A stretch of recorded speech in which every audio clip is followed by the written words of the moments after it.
There you go. I wasn't saying much. I said, I know you guys cry whenever I don't stream. So here you go. You shouldn't cry today. Hold up. Why? Literally, you guys, I want you guys to notice, every time I stream, someone texts me. Every time I stream, someone like, oh, it's the perfect time to text them. Why?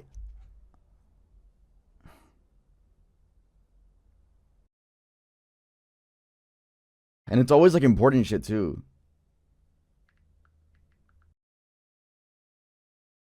All right, I'm muting the phone. Everyone, shut the fuck up. Focusing on the stream. Anyway, what was I saying? Yeah, bro. Been a hot minute. I survived subbing for a full year. How TF do I unsub now? I don't Crying know. face You gotta emoji. figure that out. Crying face emoji. But Folded hands emoji. 12 months is so fire. What was the thing? Oh yeah. So like a good amount of stuff has happened. So I'll update you guys. Update segment. We got okay. So there's some big changes going on in Exist. You guys already know that. In case you guys haven't noticed, EarlDoesn'tExist.com is no longer.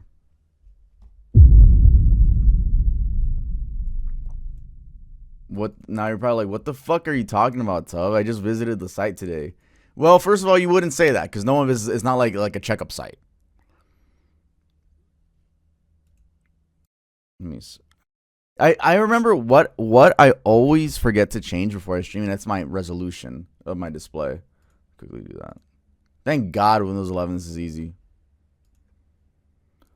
So now, I want you guys to notice. Well, I can't really zoom into it, but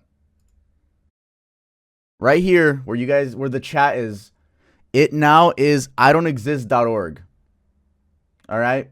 So you're probably saying, what about EarlDoesn'tExist.com? Well, both URLs work. Now, it's idon'texist.org. That is the main URL. And you're probably like, why? Why? You guys are aware, or maybe some of you aren't, that, well, no. A lot of you should be aware. That Earl has not been involved with our clothing in like a hot minute. It's just on the Instagram page. I'm sure you're aware of that.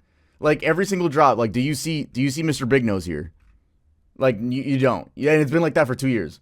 So I don't think that's a surprise. But I was like, since we're look, I'm gonna show you my thinking process, everything, okay? Watch this.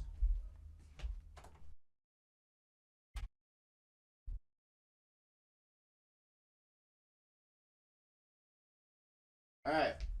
So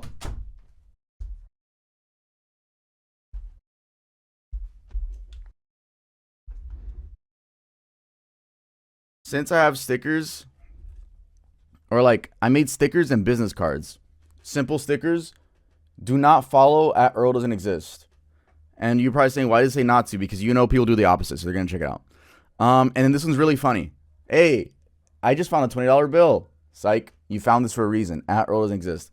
So you're noticing the push of Boo Bear, and he's not even out yet. So yes, we are making a post talking about him. Think about it, guys. I was talking to Brandon about this. Any normal person that sees this, right? They're gonna be like, oh, that's Earl. That's Earl. Think about it from a normie perspective. Not you guys. Literally someone like, oh, so that's Earl. That's the thing. That's what we need to change. So that's all changing. There is no involvement. Like it's just not gonna. It's just like it was a part of history. And he's a GOAT, and he will always be involved, like in some Easter eggs. But if we want the brand to blow the fuck up, you just can't have Mr. Big Nose, because with this little like bear, right? He's a cuddly bear, but he's also gonna be on like some like killer vibes type of shit. You can involve him in designs. You can be like, okay, we're gonna have like the bear somewhere in here. But with Earl, he's not scary. With this bear, you can make him you can really modify them. Oh, by the way, guys, we have a bunch of new emotes for everyone. You don't have to be subscribed. So if everyone types ... right now, you'll see what the emote is. Yeah, no, yeah, we have a shit ton now. Like, and this thing, yeah. See, it loads up. You see it right there? So that's actually a screenshot that my girlfriend took of me. And it was just a fucking chopped ass screenshot. You don't see, it's on my screen, dumbass. Look at my stream, not in the Twitch chat. Look here. It's a command, so it works here. So yeah, every time I say some stupid shit, just ... that shit. I think we have dummy. Yeah, that's another one. We have a good amount. I just can't list them all out because it does no like list, like a proper list. But anyway, so with the change of exist, obviously, like just like always, there's gonna be a group of people that's like, no, but this is like, we miss Earl. Man, shut the fuck up. He's still there. He's literally still gonna be there. He hasn't been in the clothing for 2 years, and I think we did it in a good way. We did it in a good way where we're like, let's test this out for more than a year and let's continue if it does. Because imagine if like we did the exist shit and like literally it flopped. No, thankfully everything has been selling out. So like it's proof people like the clothing. So like that's cool. So now we can like get rid of the like the main dude, the old main dude. So I want to show you guys something else that I'm working on that I have not revealed yet. But if you were paying close attention on the exist account, you will have noticed something. By the way, there's a good chance that at 5 p.m., so in like 20 minutes, I have to take some business call. So I'm literally just going to be on stream, but I'm going to mute up. But I'm going to put something in the background for you guys.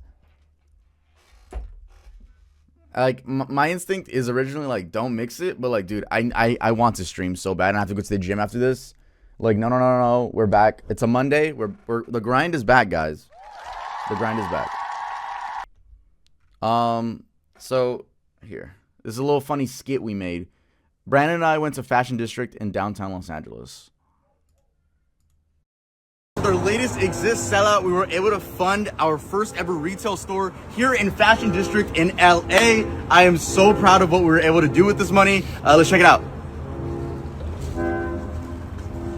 Hey. All right, y'all. Here's where you enter. Hey. Just watch your footing right here. Here's where we're already all set up in case y'all wondering, like, oh, you're gonna clean it up. Nope, this is it. This is our spot. Y'all, make sure Fashion District, downtown LA, exist. Thank y'all for selling out. I'm proud of us, bro. Like, when people say we made it, we really did this shit. We made it, bro. All right, guys. So, first of all, y'all, we gotta do a meet and greet there since I got a new IRL shop. So, and if you're paying attention, I drop Easter eggs everywhere. And none of you caught it, publicly at least. Because you guys fucking hate my brand. Just kidding. So you're probably like, what is he wearing? Alright, I'm going to give y'all a sneak peek then. Give y'all a sneak peek. Alright. So, football jerseys. American football. I wanted a cool colorway. I wanted something that people don't have to LARP. You know how, like, you could be like, damn, I love football jerseys. I just don't watch football. Right? Probably a lot of you guys in the fucking chat. So I'm like, I want to make something so people don't have to fucking LARP. It has no team on it. No team. But what the fuck does it say? Look at this. W's in the fucking chat. EFL Exist Football League. We're still working on it. I think the neck is too big. So pause on the neck. Pause. 8. That's my favorite number. Exist. 8. But wait. Hold up. Look at that. Exist Football League. Custom embroidered with a cat on it. Stop playing with me. Stop fucking playing with me. Stop it. The attention to detail on the embroidery So the thing is, the neck tag, dude, the neck goes like down here. Need that fixed. But yeah, working on it. I started that in October. Oh my god. Yeah, dude. Man, fuck you, Cone Gobbler. But literally, I'm so excited to drop that. That'll be in like 5 months, bro. Like, don't get too hyped. The next drop that you guys will see out to buy is this guy. And it'll be like next month. Boo Bear. That's the introduction to Boo Bear. And then the clothing wise, we have an Exist X Dummy collab. So, I think it's gonna be the first time clothing comes out before the album. So it's gonna be like a really like first come first serve, or like you really gotta have faith in the album that the album's gonna be good. So like, yeah, I think we're gonna drop an Exist and Dummy collab before the album comes out, because we just have to drop. Like we haven't dropped in a while.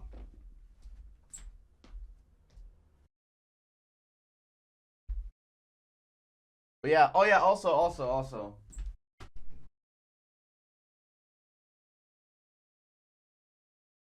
So, you guys know how I wear these, right? Boom. Boom. So, the only thing with these samples is they're too small on me, bruh. I am US size 10, male. These are literally like size 6 or 7. So, these will be my girlfriend's. These will fit. These should fit her perfect. But yeah. So, Moyo, are you serious? I'm just hyped. I'm just hyped to like, bro. I'm like so passionate about Exist again. Like, not that it ever left, but it did leave some amount, and it's just like, oh, I should probably take my phone off D&D. The dude's gonna call me. Fuck. It's just. Oh my fucking god. Y'all stop texting me. Stop texting me. Everyone stop texting me. Stop texting me. Stop. Like they're watching my stream.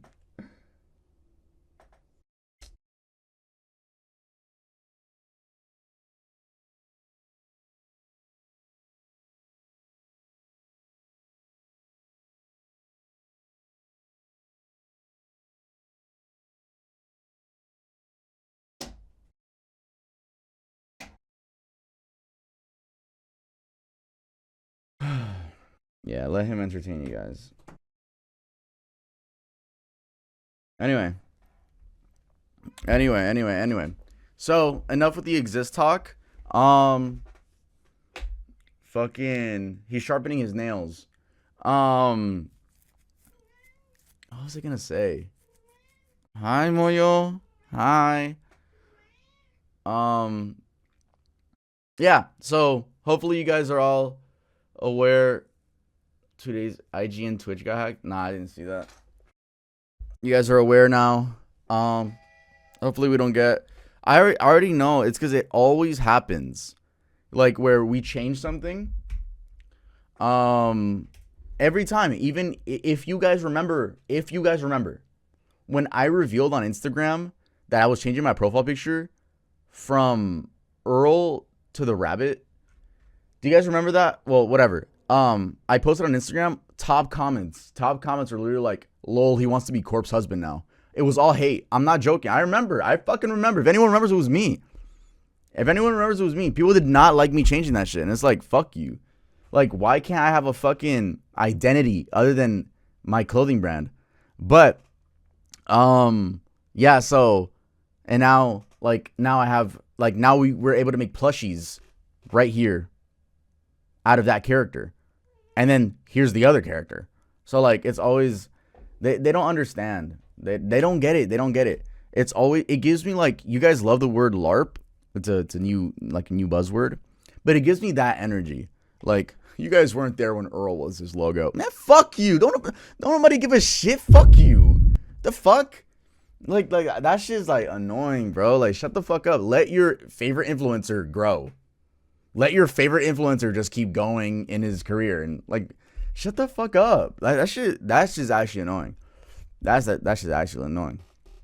But But anyway, yeah, get ready for new shit going on at Exist.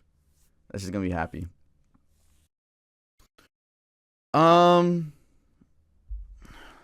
Man. So, if anything, the business call should happen in like 4 minutes. So I gotta leave something fucking playing. Or we gotta react to something. But yeah, someone in the Discord suggested for me to play Lacey's Flash games, and I looked it up, and I was like, you know what? This could be cool to play on stream. And then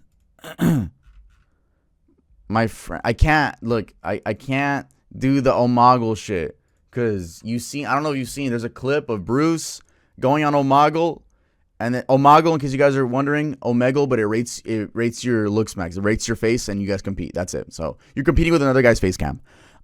So, like, people have been trolling streamers and putting like dick, like dead ass, so I can't do that. So in case you were wondering, like, that's why people don't go on Omegle on this shit, because like people just fucking put a fake like person and then put like dick, you know. So I'm not trying to get banned. But anyway, if y'all want me to react to some shit, I have YouTube vids to react to. But my friend sent me this, which I thought was crazy. Okay, pretty much. Y'all know the Nutty Putty incident. Y'all know that. If you don't, y'all shouldn't. I mean, I made a whole main channel video on it. Those are my rare one topic videos. You've definitely seen this famous image, though. You've definitely seen this famous image. Guy that got stuck in the cave. So apparently, the unseen footage, like, I don't know. I guess they had footage this whole time and they barely dropped it. I don't know, guys. I don't know. So, and this is 2 days ago. And my friend sent me this, and I was like, oh shit, I'm about to go like stream. And I was like, I might react to it. I don't even know if I don't even know how, I don't even know why. Like, has this footage always been a thing? Did it just, I don't know. But I would still like to watch the video with you guys. Yeah. So let me put my headphones on.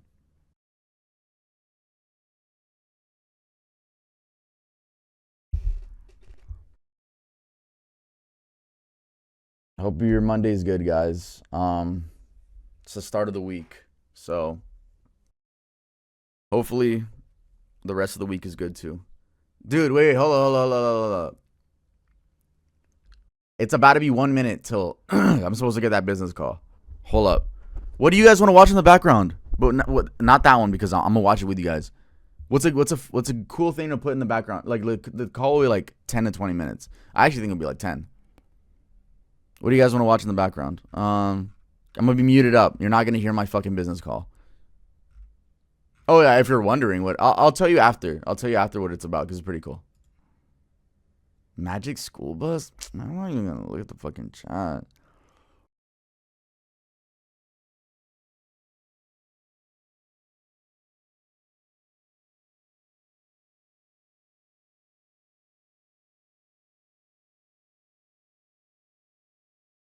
This is so annoying.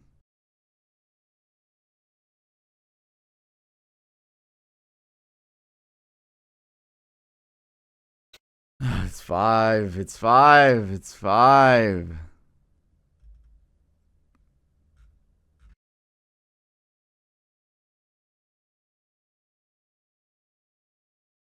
Okay, this is a decent one. So with all this is Gideon and Jayoma talking, the lawyer.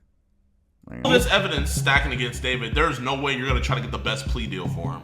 That we're fighting this, and that's how I always attack my cases, and that's why I get the results that I get. The prosecutors are alleging that their sexual relationship started when she was 13. Those are just allegations. This girl came after him to attack him, so from what I'm seeing, it looks like he is a victim of success. What about the explicit photos? So I want to see how explicit are those photos. Are they really, my client? How is her body found in his car? You can give somebody else access to the car. What about him ordering the Uber to his house, her being there? Is that illegal to order an Uber? For I don't see that. I don't see that in the criminal code anywhere. No matter where I'm at. In case you don't know the context, he's just a lawyer.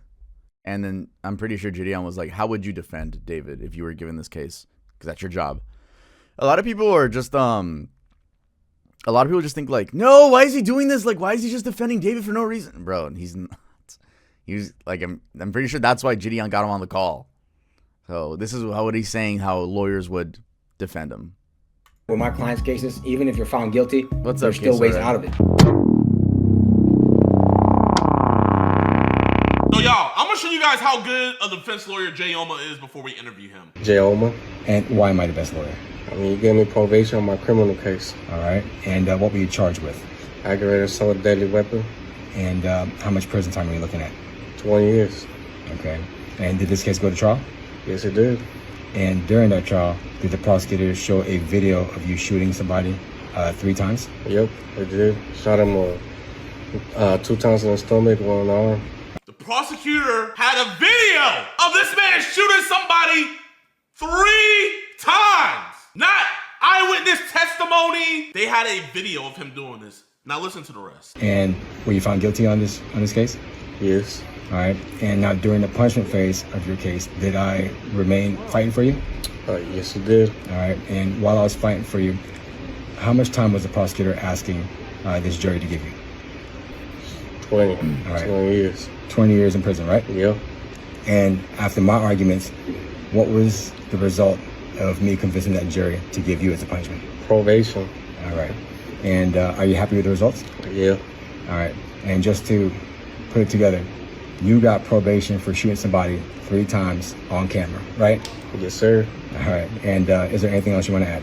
I mean, The prosecutors wanted to give him 20 years. Jayoma convinced the jury to only give him probation. This Jayoma dude, this lawyer, is fucking crazy. This is like his 3rd time having like a virality spike. But this is like, I think this is like the 3rd time because of the David stuff. But still, him being able to do all this shit is fucking insane. I don't know what his tactic is. I don't know what the fuck his tactic is, but his whole Instagram is dedicated to literally here. Hold up. Let's just see some on our own. He gets the craziest people out. Wait. Where's my account? Okay. I think he posted on TikTok too. That's the Jayoma. All right. Jayoma Law Firm. Popular. Who's the best lawyer? Jayoma, And why am I the best lawyer? because you got my case dismissed. And what were you charged with? Man, I was charged with assault family member. And how much jail time are you looking at? 1 year. And what were you accused of doing?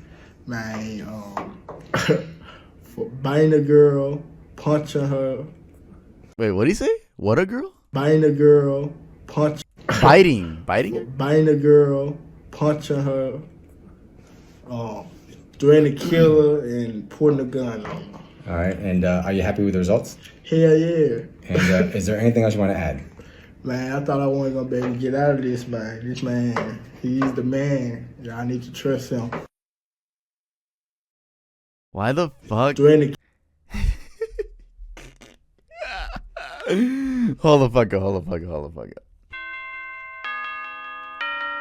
Dude, like, I think I've said this before. I feel like lawyers sometimes just deadass have no fucking morals, bro. Like, cause like theoretically, what is Jayoma supposed to do? Be like, nah, I'm not gonna take this case. I don't want to eat this month. You know? Like theoretically, like take the job, you know? But it's just like, also, the Jayoma dude is smart as fuck. He's only posting the craziest shit. I don't think we see him post like, yo, this guy, I got him out of a parking ticket. He's not posting that, you know? He knows what gets views. Who's the best lawyer? Jayoma. And why am I the best lawyer? Man, got my case dismissed like it wasn't nothing. All right. And what are you charged with? Criminal mischief. Yeah, criminal mischief. Talking about I rode on a female car. Talking about I rode bitch. You scratched it in the car? That's what they're accusing you That's of. what they accused me of. Yeah. You know damn well you did that shit too, man. Shut the fuck up. You know damn well he wrote bitch on that car. And are you happy with the results? No cap, man. Put your money right here, man. Jayoma. Right. Jayoma, that's where it's at, man. And how much jail time are you looking at? 1 year county or state jail. 1 year county. Yeah, 1 year county at the most. But either way it goes, man. You know, he was capping his ass off when he said, that's what I was accused of. You know, like, because, like, Jayoma told him before. Like, obviously. Criminal mischief. Yeah, criminal mischief. Talking about I rode on a female car. Talking about I rode bitch. You scratched it in the car? Right here is like, okay, say the line. That's what they're accusing you That's of. what they accused me of. Yeah. The look of approval. The look of approval. Hold up. Did you guys see the look of approval? He said it. Wait, hold up. That's what they're accusing you That's of. what they accused me of. Yeah. Like, did I do good? Hold up. He just looked back at the camera. Hold up. Yeah. Oh, fuck. I missed it. One more time. That's what they accused me of. Yeah. Boom. You saw it right there. That look of approval. That's what they accused me of. Did I do good? Like, face ass. What else you got? Who's the best lawyer? Jayoma, And why am I the best lawyer? because you got my case dismissed. And what were you charged with? What the fuck could he have been charged with, bro? I don't want to say it. Assault family member. And how much jail time were you looking at? 1 year jail time. And what were you accused of doing? My stepdaughter was recording me that I punched my wife and I punch in her chest, and also I take through the hairs and I take him outside the house. Okay. And kicking in the chest? Yeah, Okay. And are you happy with the results? yeah, I am very happy for the result. Okay. And is there anything else you want to add? Yeah, he's the best liar, and I'm very happy for the result. And I was tell very from Gobbler. nervous. I was very upset because maybe I'm going jail, but Why does it feel like all the clients, at least he posts and are his most popular, are dead ass like they did that shit? Like, you would have thought that there would be a mix of like, oh, you know what? I see, like, Jayoma did his shit, bro, because he didn't do it. Why does it seem like everyone seemed like they did that shit? See, who's the best lawyer? Jayoma, And why am I the best lawyer? you got my case dismissed. And what were you charged with? Possession of cocaine, And how many grams? 4. And how much prison time are you looking at? 10 years. And are you happy with the results? Absolutely ecstatic. I knew I didn't do it, and you proved to the world that I didn't do it. I'm excited. And people need to go check you out. They need to hire you. You did a great job. Yeah, no. He's sniffing coke right now, by the way. He's sniffing coke right fucking now. He did it on Saturday night. He did it on Sunday night, yesterday. And this fucker's gonna do it on a Monday night. He's fucking wild. Let's see his latest. The description of the suspect was that the suspect was on the bike. Was anybody Right. at the time was black. Right. So that person on the bike could have got away, and you end up detaining Mr. Duhan. Is that possible? It's possible. Right. But Oh my god. That's fine. Is that within your Oh, it's a part 3 of 3. training? But as a still, police officer? I'm just saying, oh my god, at like, imagine being able to fill words into someone else's mouth. Because he just said, well, it's possible the dude on the bike could have gotten away and you detained the wrong person. And the cop was like, yeah, it's possible. Like, the ability and skill to be able to fill people's mouth. Pause.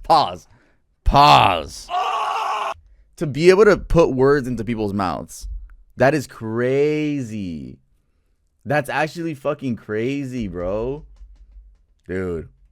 Imagine, oh my god. Imagine your client, or not client, your opposition when it comes to whether you're defense or prosecutor, whatever. The enemy side, right?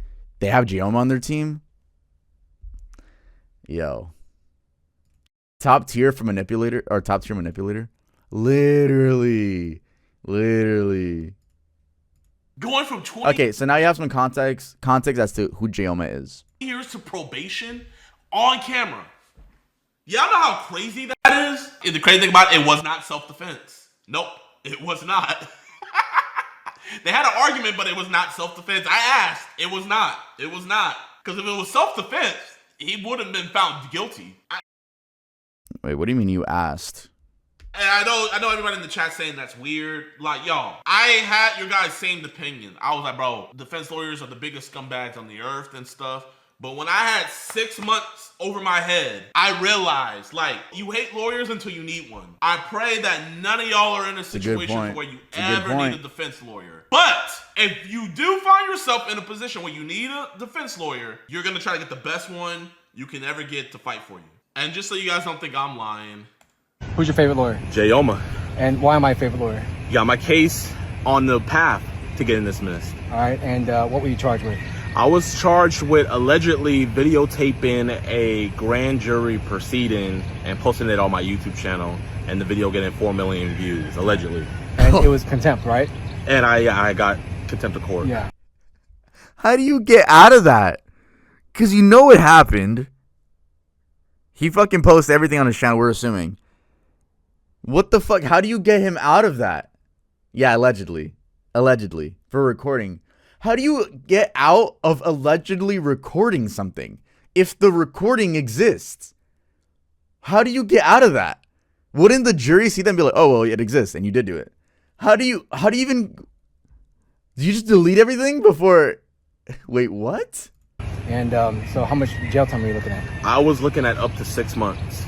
Okay, and are you happy with the results? Very. Is there anything else you want to add? Get Jayoma.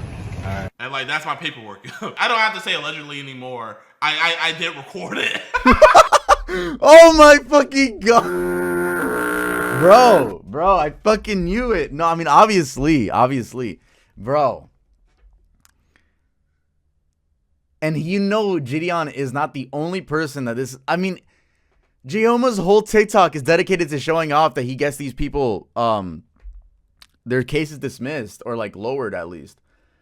And it's just like, bro, you know they did that shit. Allegedly. I have to say allegedly. Oh my freaking frick. I don't have to say allegedly. I got criminal defense lawyer Jayoma. Jayoma, welcome to the show. All right. This is where the interview starts. Let's turn this shit up. This might even be I don't know. What's up, y'all? What's going on? How long have you been a criminal defense lawyer?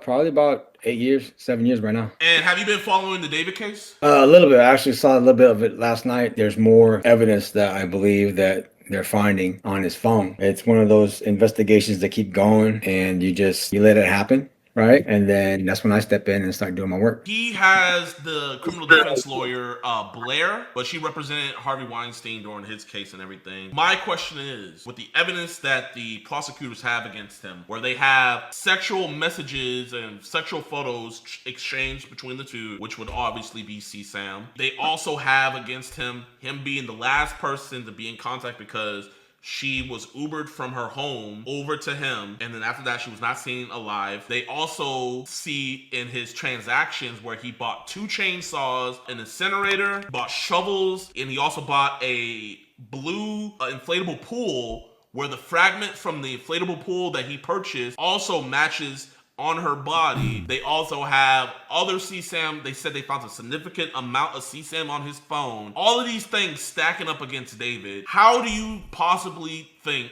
that the defense is going? Look at that smile, bro. Look at this smile. He's so ready to defend David. Who else is smiling like this when they get told all of this information? Who smiles like this? Bro, I'm crying. To plead his innocence of not murdering her. Do you think they're going to concede and say, hey, he Lacy did have a dollar sexual signs? relationship No, yeah, with her? literally. What do you think they're going to concede on, or do you think they're going to try to fight everything full force? I'll fight everything. I'm going to be one of those attorneys where I don't care what allegations that they have against my client. I'm always going to fight it, no matter how bad shit gets, you know? So you wouldn't even concede because they have him on child abuse, like having a sexual relationship with a minor. So you wouldn't even concede that point if you were his lawyer. Oh, F no. I would not concede to that. I'm fighting everything. Okay, how would you get him off of that? Well, number one, having plead not guilty on this case. Demand annual. There's got to be some lawyers that have a sense of morale, right? There's got to be some lawyers that are just like, you got accused of all that? Nah, bruh, I'm not gonna represent you, right? There's got to be some, like, it's either like it's too difficult or like it's like, oh, dude, that's disgusting. Like, even if you're free, bro, I don't want to even touch that. Like, right? There's got to be some. You think every single lawyer is just like money, money, money? Every single one? I don't know any lawyers. I don't know. Yeah, and demand any and all evidence that the prosecutors might have against them. The cops did their investigation. All it takes is for me to find out, how did the cops get to that? What is the process that they got to it? And if they got to it illegally, that's when I can start doing my work and I can start attacking everything that the cops got on them. It's just one of those things where you just got to keep fighting no matter where it's at. So you would try to discredit and get some of this evidence thrown out. What is the first bit of evidence out of all the things I said that the prosecutor has on him? Because it doesn't look like they're waiving his right to a speedy trial. It sounded like his lawyer's like, let's take it. Let's take the 2 trial. months. What is the first bit of Caitlin. evidence that you were wanting to attack? Any relationship that he had that it's not sexual. Allegedly, they're saying that it's sexual, right? I'm gonna attack that. By the way, in case you guys aren't following the David case, what a lawyer said about the case, and they said how the defense is gonna try to defend David is that David's been accused of like 3 major things, and I believe those are sexual relationship with a child, obviously murder, and then dismemberment of a body. So a lawyer said, this is on like, it was like on KTLA 5 or something. They said, this is how I think the defense will try to defend him. And they said the least of those, like, and those are still big 3. The least damning, I guess, I don't know what word they used, is the dismemberment of a body. So they're going to try to say, again, this is what he's assuming, they're going to most likely try to say that Celeste overdosed on her own and then David panicked and dismembered her body. That's what a lawyer said. Nothing on that is just verified. This is what he's assuming, which I thought was interesting, just to put that out there. It's a commentary. And then I'm gonna attack the motive that the prosecutors are trying to allege that he had. So let me let you know about the motive. So the motive is, they said that they have the text messages between where it seems that Celeste was jealous of David being in relationships with other women, and they said that Celeste texted him that she was going to destroy his career, and coincidentally, when she texted him that, it was about 2 or 3 days before his album was supposed to be released, where they're saying that the motive was for financial gain to keep his career intact. I mean, that sounds like a motive, but that's just the state's motive or the prosecutor's motive. Whatever motive they have, I'm gonna attack that, because what I'm gonna be looking at is the girl probably has motive to make shit up. The girl probably has motive to utilize her position in his life to capitalize on somebody who's up and coming. We see that in Shannon Sharp, who was a victim. What was that girl that took a lot of money from him? You know, when people become a public figure, just like you and I, athletes, singers, even actors, that it opens up an opportunity for them to like have a gun to their head, to say, get me this Rolls Royce, get me this Rolex. If you don't get it to me, there's gonna be consequences. And you know what those consequences are gonna be.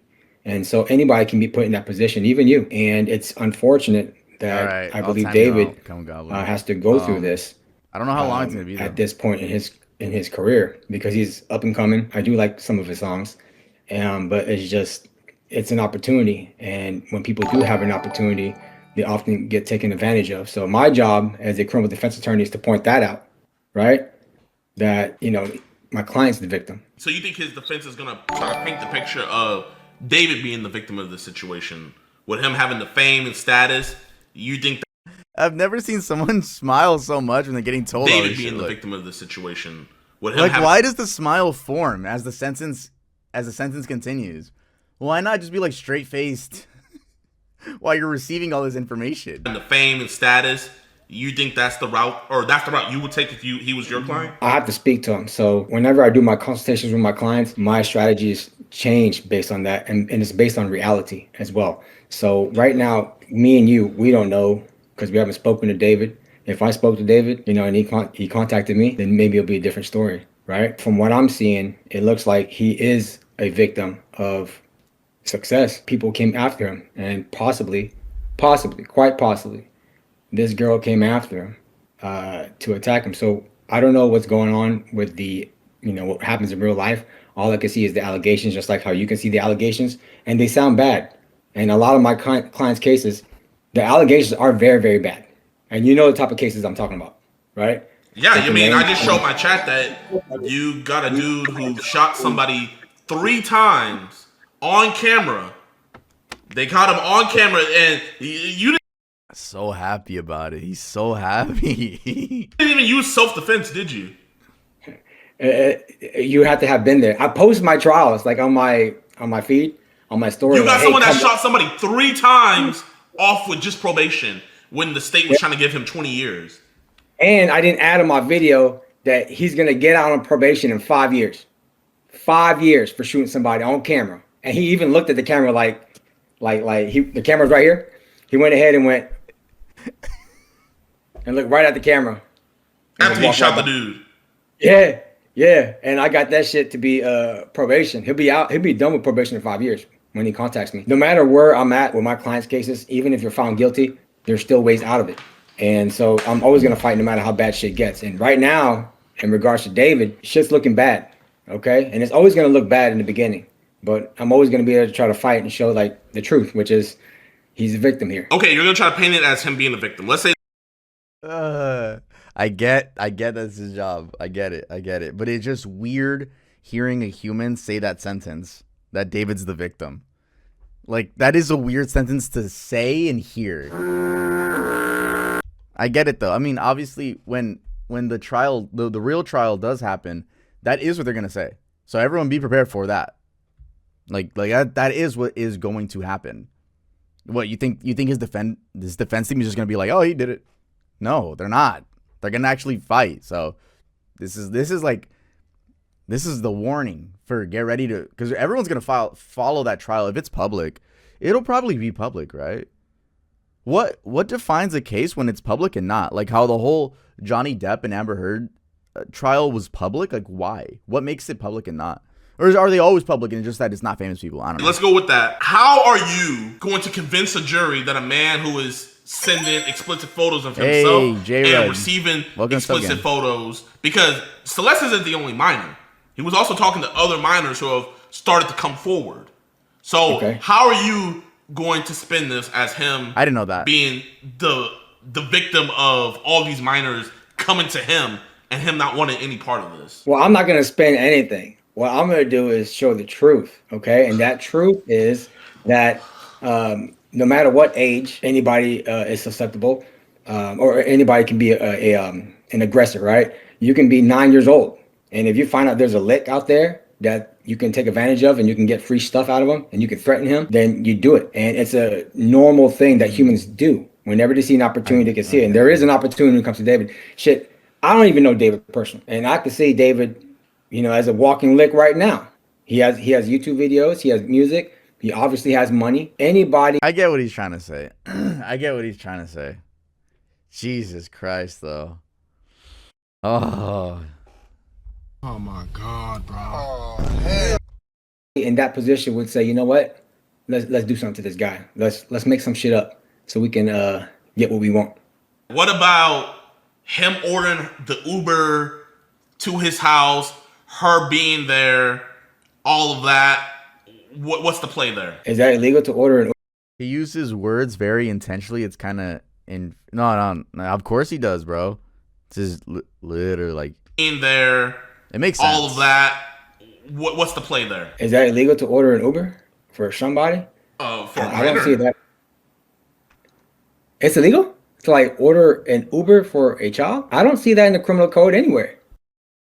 Actually, I do think it is illegal to ride in an Uber. I remember I used to ride in an Uber when I was 17, and then the app told me, it's like, verify with ID. Hold up. Can minors ride in Uber alone?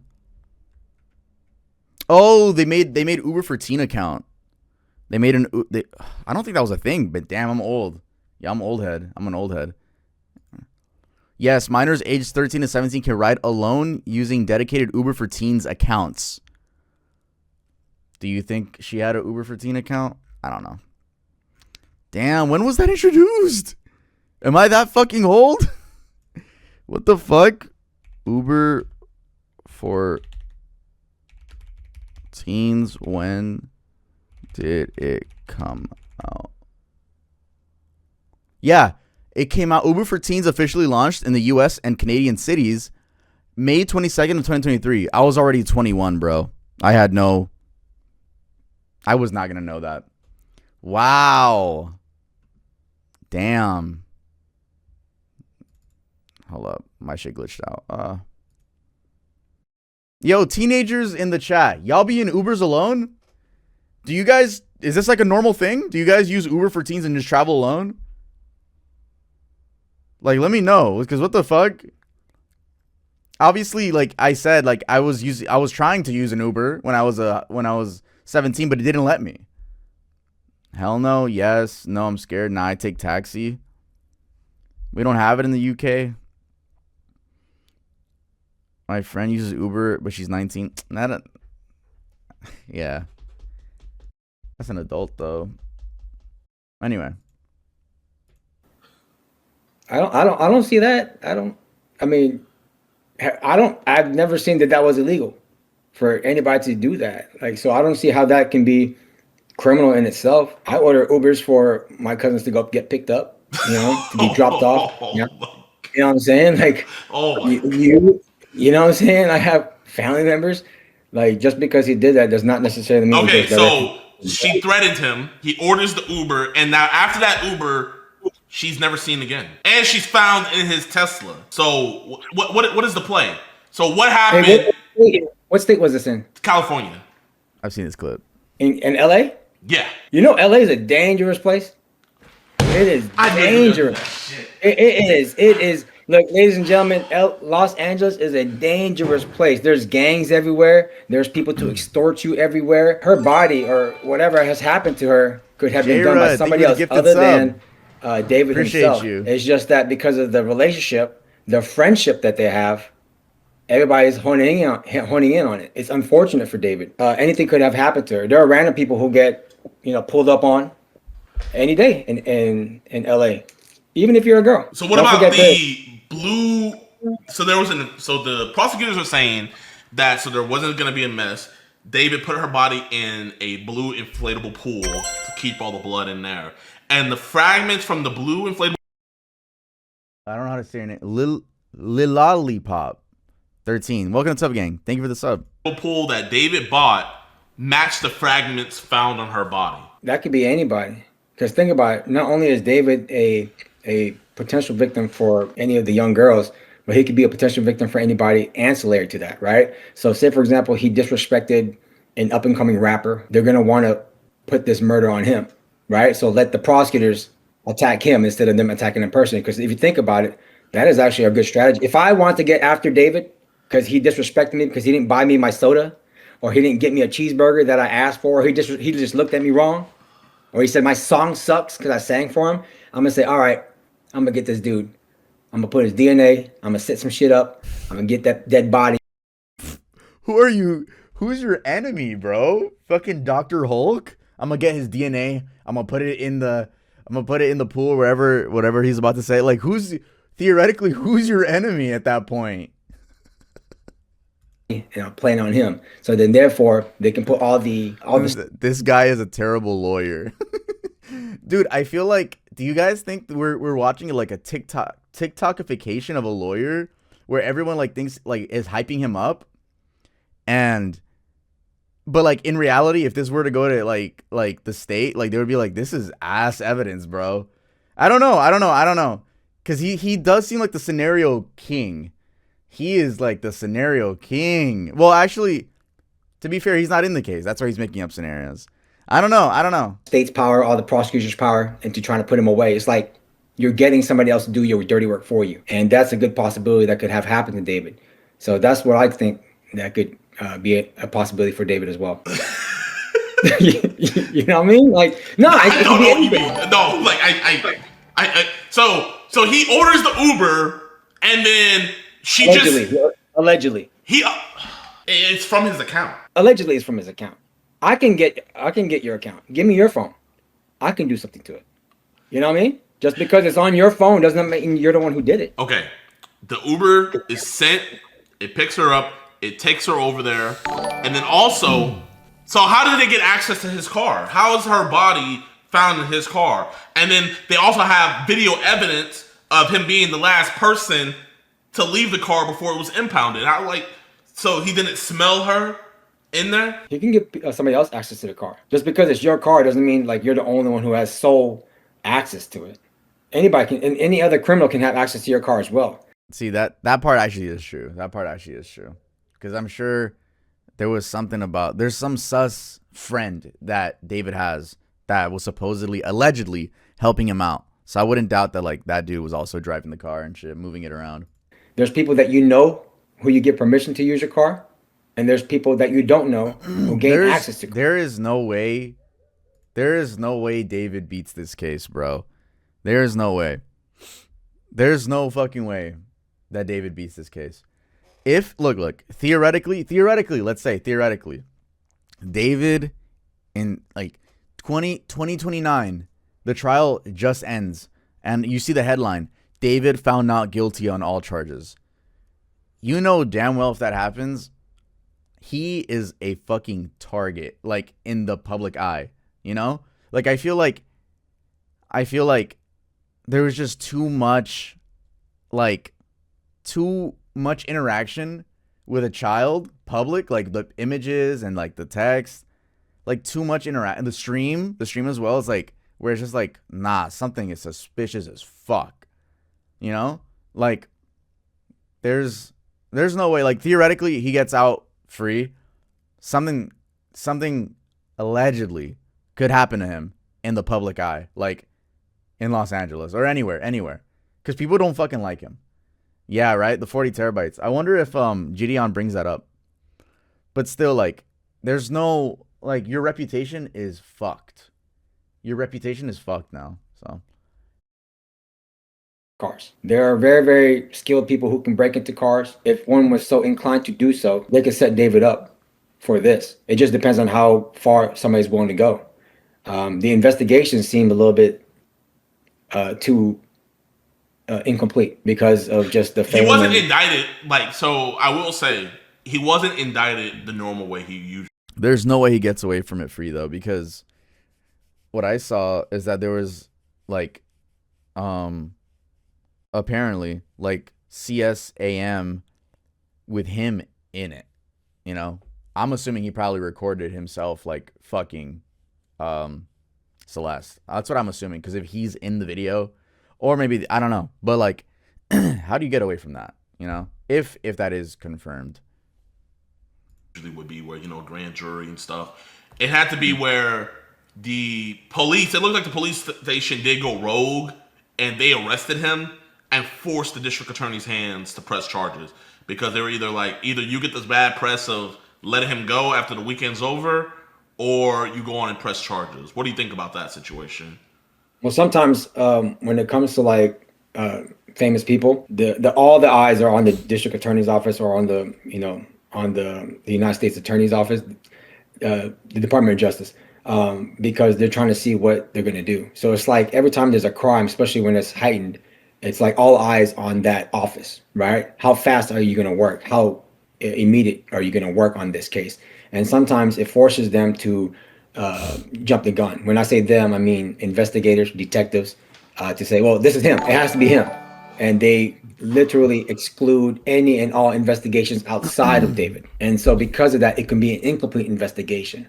That includes David being a victim himself from this girl, right? David being a victim of somebody targeting him. Those are possibilities out there. And that is a very reasonable possibility.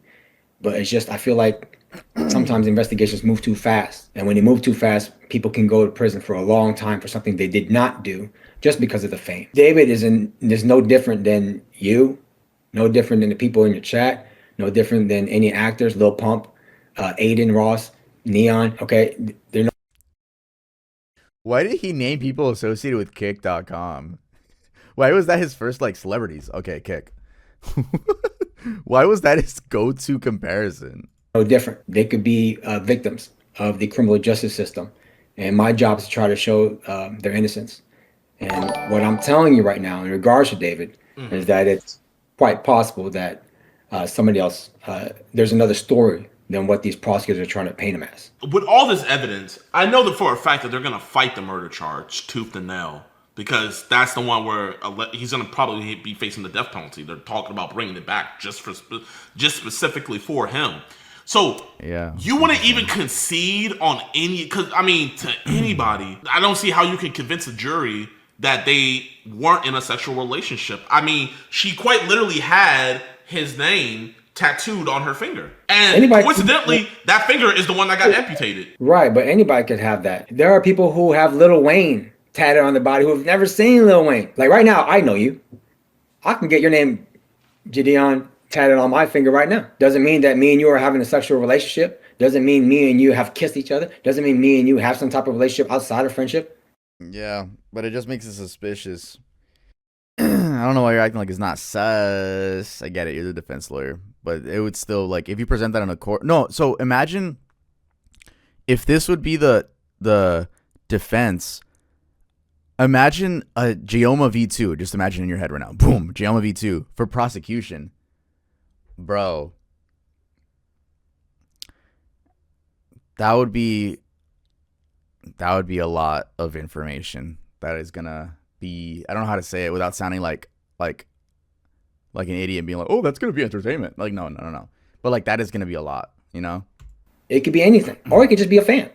I'm a fan of you, Gideon. Dude, they haven't fucking called me. I don't know what the fuck is going on. They haven't called me.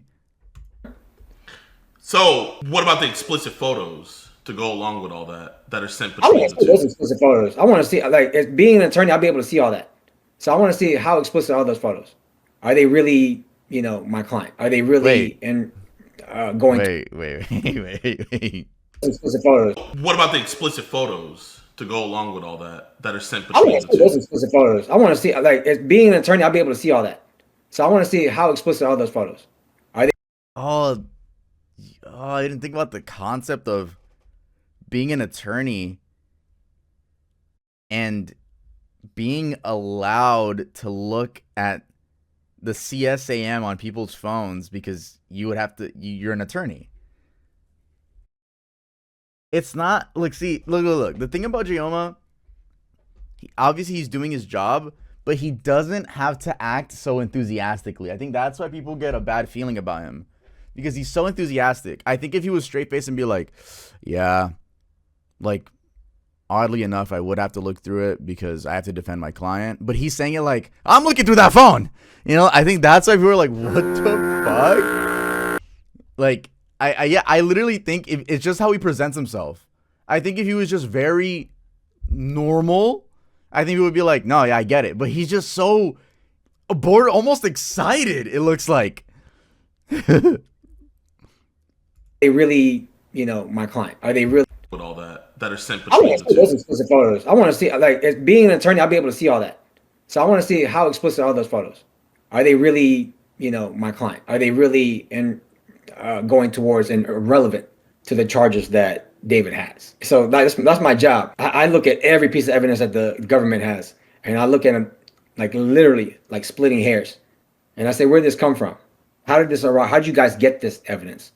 Can y'all even use it in court? They said that they have 40 terabytes of evidence against him, and they said they found a significant amount of CSAM, and the prosecutors were voicing that very loudly. And, you know, even his brother posted a couple days later, like, all pedophiles and rapists should die. You know what I mean? That was Like, real? I thought that was public. cap. I thought that brother posting that was like bullshit. I thought it was like someone like just photoshopped it. That was real? His brother deadass said that? I thought that was cap. Well, yeah, whatever. I don't follow his brother, you know? I don't think anyone here does. Pretty sure it's real. Hello? Hello? Hello? Hello? Am I here? Hello? You hear me, right? You hear me? Say it's back. Say we back. Say we back. Say we back. I think you're back. Okay. I think my hard drive is full of just record like my streams, because I record all my streams. I record all my streams. Let me just double check. Give me a second. Jayoma's here.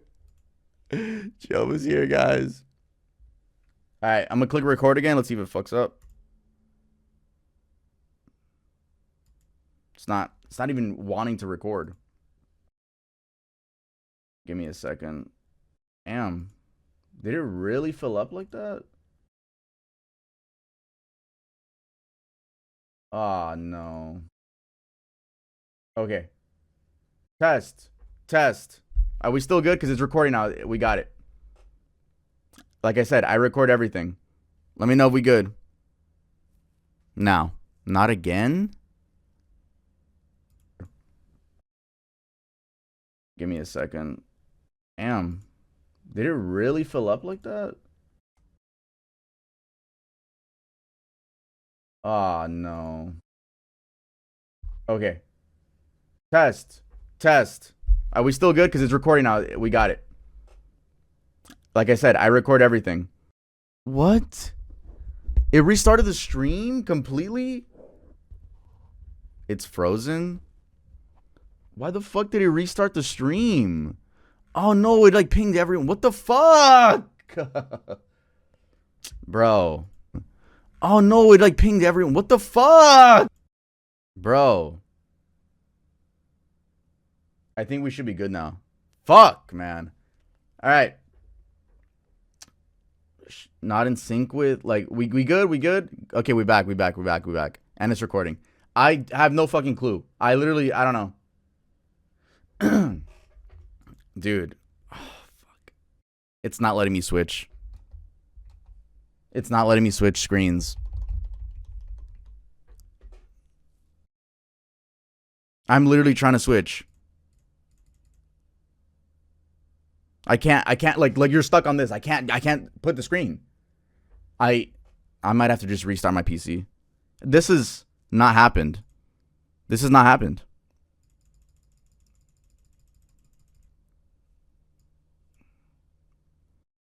Oh my fucking god, bro. What timestamp are we on? 1915. All right. I literally, like, yeah, Streamlabs is fucking broken. This might be the sign to switch to OBS. All right, guys. I'm going to restart my my stream, but I'm going to restart my whole PC cuz I don't want to deal with this. I'll be back. Sorry. All right. Oh, the most annoying part. I just have to render laptop for it now. Screen. I might have to just restart my PC. This has not happened.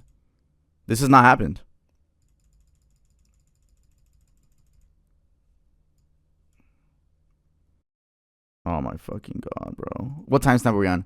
1915. All right. I literally, like, yeah, Streamlabs is fucking broken. This might be the sign to switch to OBS. All right, guys. I'm going to restart my my stream, but I'm going to restart my whole PC cuz I don't want to deal with this. I'll be back. Sorry. No. Oh, there we go. Oh my god. We're switching to OBS. I have to switch to OBS. Okay. We're good. Last ping. That was it. Look, everything works. All right. Fuck, man. It's like every time I have smooth viewership, something goes wrong. When I'm playing Poppy Playtime with 30 viewers, perfect stream. 60 FPS, 1440. But literally, if I have triple digits, nah, bro, we're gonna crash. What? Every fucking time. Poppy Playtime, perfect. All right, whatever. Anyway, keep watching. They said that they have 40 terabytes of evidence against him, and they said they found a significant amount of CSAM, and the prosecutors were voicing that very loudly. And, you know, even his brother posted a couple days later, like, all pedophiles and rapists should die. You know what I mean? Like, turning public opinion against him. Would you attack? Because one thing I was telling my chat that I could see is that the defense would maybe attack Celeste's family. Because it looks like her family knew where she was. Because there's videos and photos out there of Celeste with her cousins at different concerts related to David. The prosecutors are alleging that their connection first began when she was 11 years old and he was, I think he was a minor still, but the sexual relationship started when she was 13 and he was 18. Okay. Those are just allegations. That's how I see it. So would you go at it where like her parents were letting her see him, or would you just leave the parents out of it, you personally? It depends on how the prosecutors build it. When I do my cases, like I prepare, but not really like. Yo, Streamlabs is a dead ass. Like, it doesn't let me switch. I was about to switch to face cam. It's like a fucking. I click it and then like maybe 10 seconds later it'll go to my face cam. Oh my god, I gotta keep it on monitor 1. I'm prepare. Whatever. Because the way I go to trial is like a boxing match. You can prepare as much as you want. You know, if somebody throws a right hook, you're gonna counter it this way. But you can never prepare for what happens in that jury trial. So I keep my shit fluid. Like the way I react, it's more like I'm playing defense, and I react to how the prosecutors, bring evidence. So even in my other trials, I don't really know who the witnesses are. And I just wait for them to show up and I hear what they say. Then I start attacking from there. If they're going to bring their family in regards to David, I'll prepare for that. And I'll act on it as soon as they bring it. So whatever story that the prosecutors are going to try to paint David as and to link him to each element of that crime, I'm going to show otherwise, regardless of who they bring. Would you waive David's right to, would you advise him to waive his right to a speedy trial, or would you say, F all that, let's hurry this up, let's take it to trial? What would you do? It what depends. Would you advise? Okay, so it depends. So yeah, I advise it, and it's ultimately up to my client. So whenever there's something that happens in court, everything is run through my client. So it's their case, but I'm, assisting them, right? That's my job. And so I will tell them all the good things and bad things if they speed it up. In regards to this case, there's good and bad to speeding shit up. Okay, so if you speed shit up, you'll be done with it ASAP. You don't have to worry about being in jail because you don't know how people are treated in jail, right? Things can happen to you. You can get your stuff taken away from you. You can get your food taken away from you. You're away from your family. You're losing money. There are people threatening you, and in a real sexual way, right? And it's not a good way, right? Especially these type of charges. He's a target in there. So sometimes people want to speed the trial up and say, let's just get this over with, so then we don't have to deal with it. It could be advantageous as a criminal defense attorney because it's kind of like you want the prosecutors to move forward with an incomplete investigation. And that incomplete investigation shows that the cops didn't do the right job and you got the wrong guy. So sometimes it can work out that way. But if you take your time, then maybe you can wait and get more evidence to show that it wasn't David, right? So it just really, really depends. There's so many different factors when it comes to. Are we seriously at 19 fucking viewers? Oh my god, we lost like 90 people. Oh my fucking god, I'm done with this bullshit. 90 people. Oh my I was like, nah, that's a glitch. That's a glitch. It says 64? Oh, it just randomly went up. Oh, okay. Alright. They're spawning in again. Guys, my Streamlabs had a fucking glitch. It looks like it's all good now. Like, look. Like, yeah. It looks like it literally, it's all good now. But it had a glitch where I couldn't fucking move the face cam or, like, go to another angle. That was weird. The first glitch was, it said, what'd it say? Like too much storage or some shit. It didn't even say that word. It said something like, then the output file navigation error. I'm like, what? And then that's when I had to restart my PC. Fun fact, restarting my PC took a lot longer. It took a lot longer. I was like, yo, did my PC deadass just break? Because my PC restarts in like 30 seconds. This shit took like 2 minutes. I'm like, what the fuck? Whatever. To, strategies of what you're going to do in representing, your client. But when it comes to me, everything is very fluid. So it just really, really depends on what I see. What is shout out Rebecca in the chat. You so much about I see you, by the way. That you've seen so far. What has pricked your mind where you're like, okay, this is could actually be. Why is he so happy? Or what is something that you've seen where, okay, what about this case is something that you've seen that could be in his favor, and what is something that you've seen that you think will be a very hard mountain to climb going through with this case? In his favor is probably hiring me because I like challenges. So, you know, like that's the reason why I like taking cases, because if you can get the most unbeatable cases and you beat that shit, it makes you feel really, really good inside. Like, oh my God. It is weird though, talking about like this 14-year-old girl that was murdered and dismembered, but seeing it like a video game. Like, no, I could beat this case. Right? Like that's so weird. Like I get you have the excuse of like, oh, it's his job up to some point. But why does it seem like a video game to him? for me, selfishly, it does. I get this hyper high that fentanyl can't match, drugs can't match, women can't match, money can't match. It's a high. And I get a high off defending a pedophile against the alleged 14-year-old he murdered. That gets me high. It's a high that can't be matched, guys. And only those who win in jury trials know what high this is. Okay? The advantages that he could have is hiring me. The disadvantages is not hiring me. Because yeah, it's just one of those things where I really want to attack this case. I see that he's a victim of this girl or society. He's a victim of the public.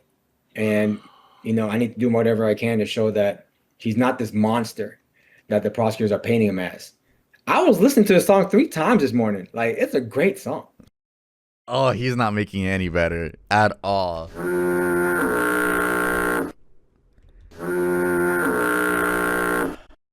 Oh, fuck. He really wants to be hired.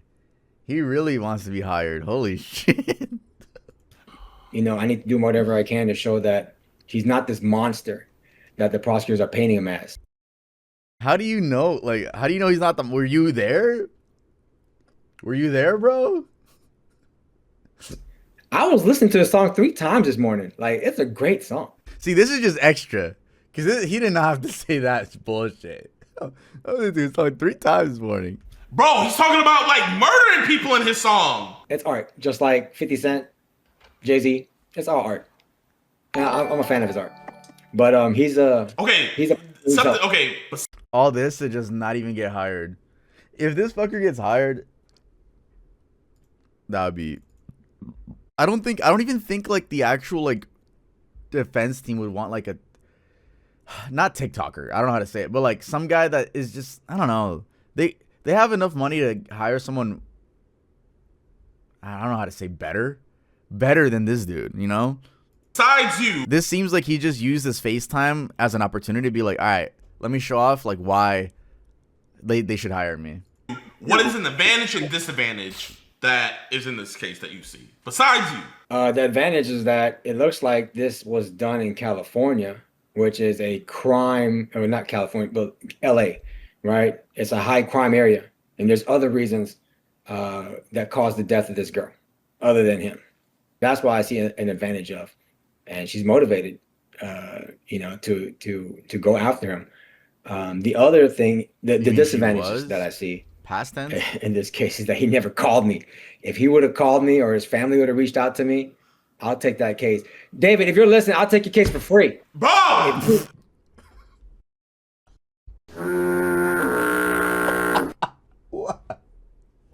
For free. Someone in the chat said he's in it for the money, and then right after he says, I'll do it for free. Obviously, he knows he's gonna get clout. Hold up. To me, in this case, is that he never called me. If he would have called me or his family would have reached out to me, I'll take that case. David, if you're listening, I'll take your case for free.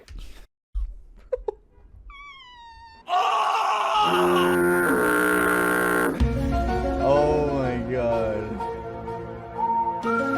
For free. Bro. This guy just loves the attention. Genuinely. He knows how the internet works. He already got clipped. Like, he knows that these were going to be clips. If you reach out to my office, Jayoma Law Firm, I will take your case for free. Don't forget that, and it's recorded. Okay, what is He needs help. what is the disadvantage besides you? What is the disadvantage besides you? That's it. Because anytime any charges come, there's no factual disadvantage. Dude, look at me. My client looked at the camera in my last trial, okay? He looked at the camera and shot him 3 times. 3 times, all right? And I was able to get his ass probation. He'll be done in 5 years. It's the most unbeatable cases that I look at. And so when I see David shit, it looks like a really good challenge. And it's going to make me feel really good if I can get him a good outcome. See, that's where it gets weird, bro. Like I said, like literally this 14-year-old girl was murdered, raped, right? Raped and murdered. And then you see it as like, you know what? Selfishly, I want to do this because it's going to make me feel good if I could get David off the like scot-free. Right? There's some weirdness to this shit. There's some weirdness to this shit. Like, I'm sure not all lawyers are like this. There's no way. Let me open up a new tab for this shit.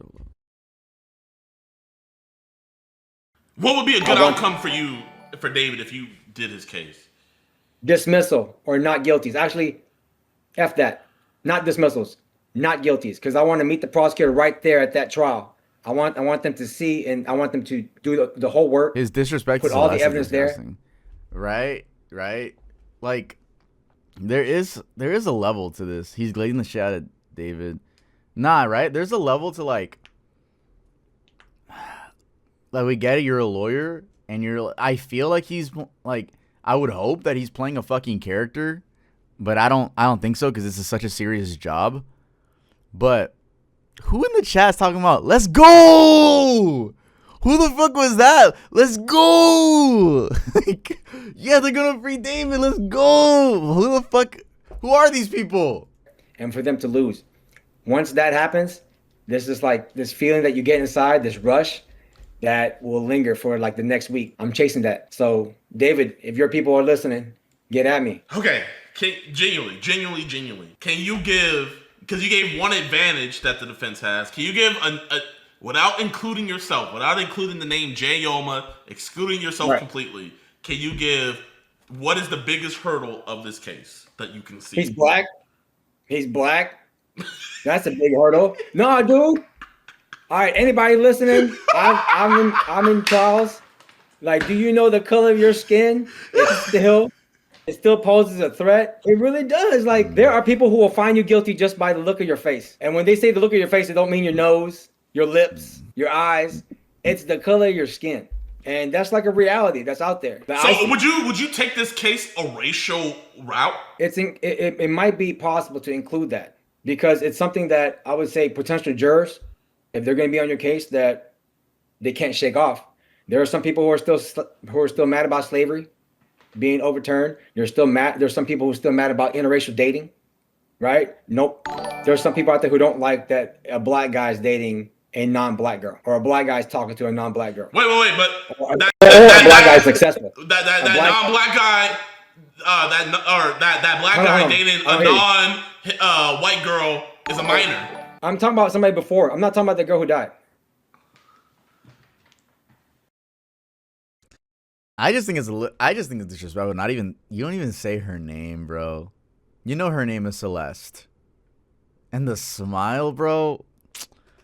Man, I think we're watching in real time how I thought this dude was like kind of funny. Now I'm like kind of getting pissed watching this shit. I'm not gonna lie. Like, you can't even say her fucking name, bro.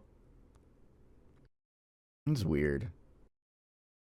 All right. No, but like on a serious note, it's one of those things. If you're in an interracial relationship and you're a black male, there's a lot. It's rage bait. Yeah, by the lawyer. Perfect strategy. A lot of people who are looking at you already that they want you to pay because it doesn't make them feel good to see that. And I see that as a criminal defense attorney. And so when my clients, whether they're minorities or not minorities, I have to be mindful of that. Do you see that? I can't just neglect that and say that, oh, this world is great. There's no racism out there. It's there. And sometimes that racism could be the difference between you doing 0 prison time or you doing your whole life in prison. So I think that is a disadvantage that he was just born with. And also the fact that he's famous. Nobody likes seeing that. They see a young guy, good looking, and he's getting all this fame. He's doing well for himself at that age. Nobody already likes that. And people who are internally racist, they don't like seeing that there's a black guy doing it. So that's a disadvantage that he has. It can be cured with the way I attack my cases. So how would you go about, because isn't it like half and half where the prosecutor selects some jurors? I think someone summed it up perfectly in the hitting Gideon's chat. Hold up. Going frame by frame because if I go too much. He liked David on the low. I think there something's going on. He is glazing like fucking crazy. You know, like I said, he definitely wants David's like team to see this and be like, "Oh shit. Yeah, we're going to hire Jayoma." Like that's all he wants. The prosecutor selects some jurors and the defense selects some jurors. Isn't that how it works? Or how's that process work? All right, so the whole is called voir dire, right? Or voir dire, depending on what state you're at. But pretty much you have to choose. There has to be like 14 people that get chosen on whether you can be guilty or not guilty. All right, the difference between you going to prison and you not going to prison. You having a conviction, you not having a conviction. You being on the sex offender registry list, you being not on the sex offender registry list. Or most important, you getting the death penalty and you not getting the death penalty. There's gonna be 14 people that's supposed to be chosen out of probably 100. Okay, and there's 100 random people in that county that you have to make sure that you have to find out their biases, if they're racist, if they don't feel good about the certain charge. So I'll give you an example. You have 100 people. Who's going to determine your life, Gideon, right? Yeah. Brazoria County, okay? Not Harris, Brazoria County, okay? They don't like guys who wear do-rags. They don't like guys who have super coily hair. They don't like guys who have melanin in their skin, right? He is right about that in Brazoria County. Yeah, I could see that being a factor, but I don't think the LA jury is going to be racist at all, since there's a lot of, I don't know, like there's just like every race here. I don't know. So that's something to take into consideration, right? So those people can tell you, hey, I'm fine. You know, I'm not going to be biased against this guy, but you can see the way they answer it. They've been hurt before and they want to use this trial to get on this case, hijack it, and find your client guilty to make them feel good. I will tell you, there's people in juries that lick their lips like, oh, I'm ready. Why does he have to reenact it? Or like, he didn't even reenact it. He's just making that reaction up. Tell you, there's people in juries that lick their lips like, oh, I'm ready. The same way that any criminal would look at you like a lick, like, I'm about to get out of this car. This guy right here has a nice gold chain. I'm about to go get it. It's that same look that they have, that there's a target. There's a way for me to express my anger and take it out. And it's a legal way this time, right? And as a juror in the criminal justice system, it's a legal way to convict somebody. So me being an attorney, I have to be mindful of all that. So there are important questions, but also important observations that I make when I look at these jurors, because when they're chosen, I mean, they're not chosen, they're actually deselected. So you get rid of the people who are racist, who are biased against your client. And the only ones who are there. So who's the people that get rid, like you specifically as the defense lawyer, get rid of them? No. So me and the prosecutors, we have 10 strikes. So it's a game. Anybody's watching. Being an attorney and going to trial is like a basketball game or a boxing match. That's all it is. It's a game. And you have to choose and be strategically there the whole way, before, during, and after. Okay, so in this particular part of the trial, you have to get rid of people who are going to do harm to your client. And you can tell by the way they answer. They could look at your client and just be like this and just stare at him, you know? And you can ask about the background. Did you ever grow up with minorities in your school? How many minority friends do you have? How do you feel about rap music? Does it rub you a certain way? How do you feel about interracial dating? And sometimes they'll answer it. 100% they'll answer it with their nonverbal, but maybe they won't answer it verbally, but you have to look at them non-verbally. If they show that they have some type of animosity towards just the subject you're talking about, you got to get rid of them. Because if you don't, your client, say goodbye. Because there are sometimes people get on the jury. I get what he's saying, but like, I don't know. Not that it's off topic, but like, no. They don't even let's skip through and it. they don't like David's the prosecutors that are prosecuting David. They're gonna want to try to get those people, is what you're saying. Hell yeah. Who wouldn't? If I was a prosecutor, I'd be looking for the most racist guy out there. Oh yeah? Your wife cheated on you with a black man? Oh, okay. We want that guy right there. We want that guy right there. They can choose also? They can like the prosecutors and the defense can choose like who they want as the jury team? Is that I don't know. I don't know about that. I'm not into all that, so I don't know. Your granddaughter was robbed by a black guy? Oh yeah, we want that one right there. They will fight to keep that guy on there. My job is to try to get rid of him. We only have 10 strikes. What do you mean 10 strikes? All right, so there's 100 people in the room. 10 strikes meaning I could strike this guy, and this guy, and this guy. We don't want them for whatever reason. Oh, so like they can't even dispute you on it? No, you can't. Okay. They can say, no, I'm a good guy. I have black friends. And you say, nah, I don't trust that. You know when people say shit and you don't trust it? Yeah. And you go, nah, I don't believe you. Strike. We only have 10.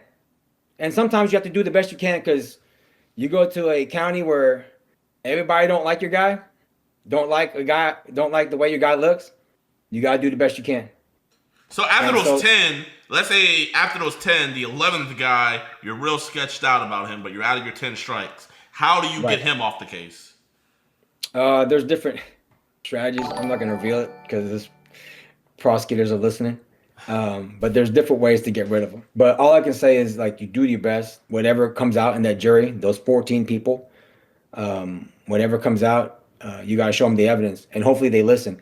Because sometimes, and I'll tell you this, right? Being an attorney, you can have all the evidence on your case. No, he did not. Please, no. The good evidence. Did I freeze? No. But if the jury ain't listening to you, they don't give a damn. Oh, okay. And the only way I can show that is that, and you've been to school, right? You went to high school, right? I'm pretty sure a bunch of your viewers, like people in the chat, they're in school right now, or they've been in school. Being a lawyer is like this. No, should be good. You will answer the questions on a test, and you will show the teacher that how you got to the answer, and it is the correct answer. 2 + 2 = 4, right? But when it comes to you getting your test graded, the teacher can say, I don't even need to look at your test. I don't even need to look at your test. You failed. Even though you passed, you did everything right. You failed. And that's how being an attorney is like in jury trial, because you can show all the evidence that show your client's innocent. And the jury, like I told you, who don't like your client because of how he looks, can say, I don't give a damn. He is guilty from the beginning. And I knew that coming into trial. And I knew that when I answered your questions. And it's going to make me feel good to put him away for a long time. So when you see that picture of Lady Justice, you know that lady who has that blindfold on and she's holding the scale? Yeah. That shit is real. It's really blind because they weren't there. I wasn't there. Cops weren't there. Prosecutor wasn't there. Judges weren't there at the time of all these alleged crimes. So they have to make a decision on a guy's life where he could be looking at death penalty, being put on a sex offender registry list, prison time, being away from his family, just based on what's the evidence that's there. And you can't force them. You can't show them and say, hey, you have to look at this. You have to look. Well, he said that in the sentence. Person that said neither were you. He said that. He's like, I wasn't there. Blank wasn't there. He said that. Look at this. No, they could just say, I don't want to look at that shit. I'm going to vote guilty. And there's not a goddamn thing you could do about it. So that's the life here. Do you see that? Yeah. So imagine, Gideon, you're my client. Somebody doesn't like you for whatever reason because you have a horrible blue shirt. Imagine you're wearing a blue drag and you're wearing a blue do-rag and a blue shirt. Imagine if a blood was part of that jury and goes, oh, fuck no. And just look at you. Yeah, no, that would suck. That would suck. Oh yeah. Big time. Big time. Oh, you shot my big homie? You look like the guy who shot my big homie. Oh, you going down. But you know what? The accent change when he's pretending to be a blood. You know what? I'm gonna be honest. Everything you're saying about these jurors, all of that, I think everybody in the chat agrees with you on. But that's why we don't go off of our feelings. We look at the evidence. And But sometimes people don't look at the evidence. Well, we're looking at the evidence of this David case, and we're all saying he's fucked. Like, yeah, y'all are saying that, but y'all have no power to determine whether he's guilty or not because y'all not part of that jury. That's what I'm saying. But when the jury looks at that evidence, there is no way when the jury looks at that evidence, they're not going to come to the same conclusion as us. There's no way. You say that, and I agree with you. But the people in this jury, they have their own motives too. They've been hurt before. They've been, you know. This is like a weak argument. I'm just saying that they have their own motives, and they're not going to pay attention to the actual evidence. That's a weak argument. They've been through life. They have their own likes and dislikes. Change topic. On camera, he was found guilty, but Jayoma got it to where instead of doing 20 years in prison, all he had to do was probation for 5 years. So no jail time, probation for 5 years. So even though on paper that prosecutor got a conviction, would you say that was a loss for the prosecutor? Hell yeah. He didn't even shake my hand after the trial. And he was pissed because, look, they don't show this because, well, nobody. Okay, it looks like they're not talking about David anymore specifically. Now is more examples. I just wanted to watch a lot of that. But there is the other video that. Oh, I do want to tell you guys something before we switch to the other video. Let me just open it up. Yeah, I'm actually like fucking annoyed that my fucking dumbass Streamlabs did that shit. Like, I will actually consider. No, I will start setting up my OBS. I will start setting up my OBS to stream on. That was fucked, man. Whatever. There it is. You know what I really don't like, though, is that every time it happens, I have to stitch 2 like hour-long videos together. That shit literally takes like 5 hours to render. Because obviously it's just supposed to be one video file. Ugh, and then I have to render it. That is so annoying. I'll do it. Thank God I have a render laptop just so I could frick off, you know. Anyway, if you can hear my voice, say W-Unk. If you can hear my voice, say W-Unk.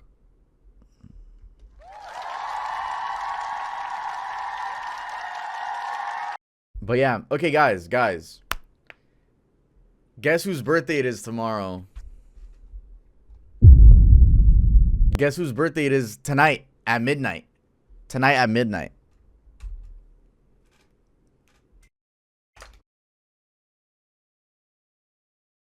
Wolfie, that's funny. It is genuinely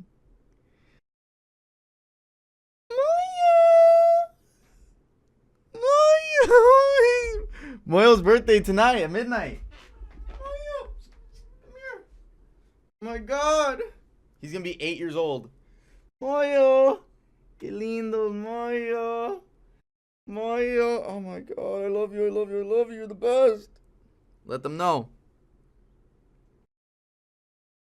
Dude, he's going to be 8. Oh my God. Oh my God. The idea of him being 8 years old is scary, bro. Not because of old age. I still don't think, like, I think, yeah, that is an older age for a cat, but still, like, not death. I just think it's scary because my old cat Larry died at 8 years old. And then my old dog Toby died at 8 years old. And I feel like there's some weird energy with that. And it was my favorite number. It's my favorite number, so I need him to beat it. I need him to beat it, bro. I need him to make it to 9 years old. Okay, Moyo?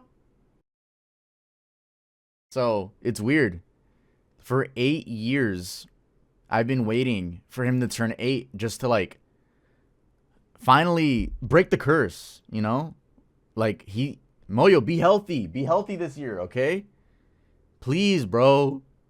Please. Please just be healthy.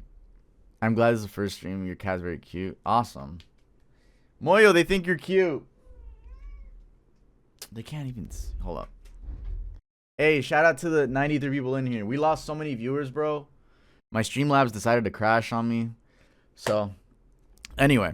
Okay, other thing before we get into the next video. Other thing.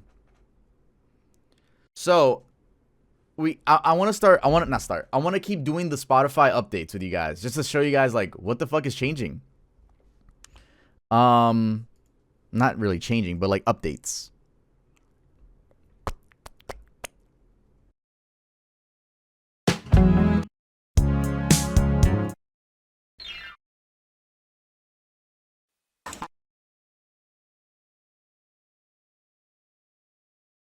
Where is my... I gotta look myself up. Come on.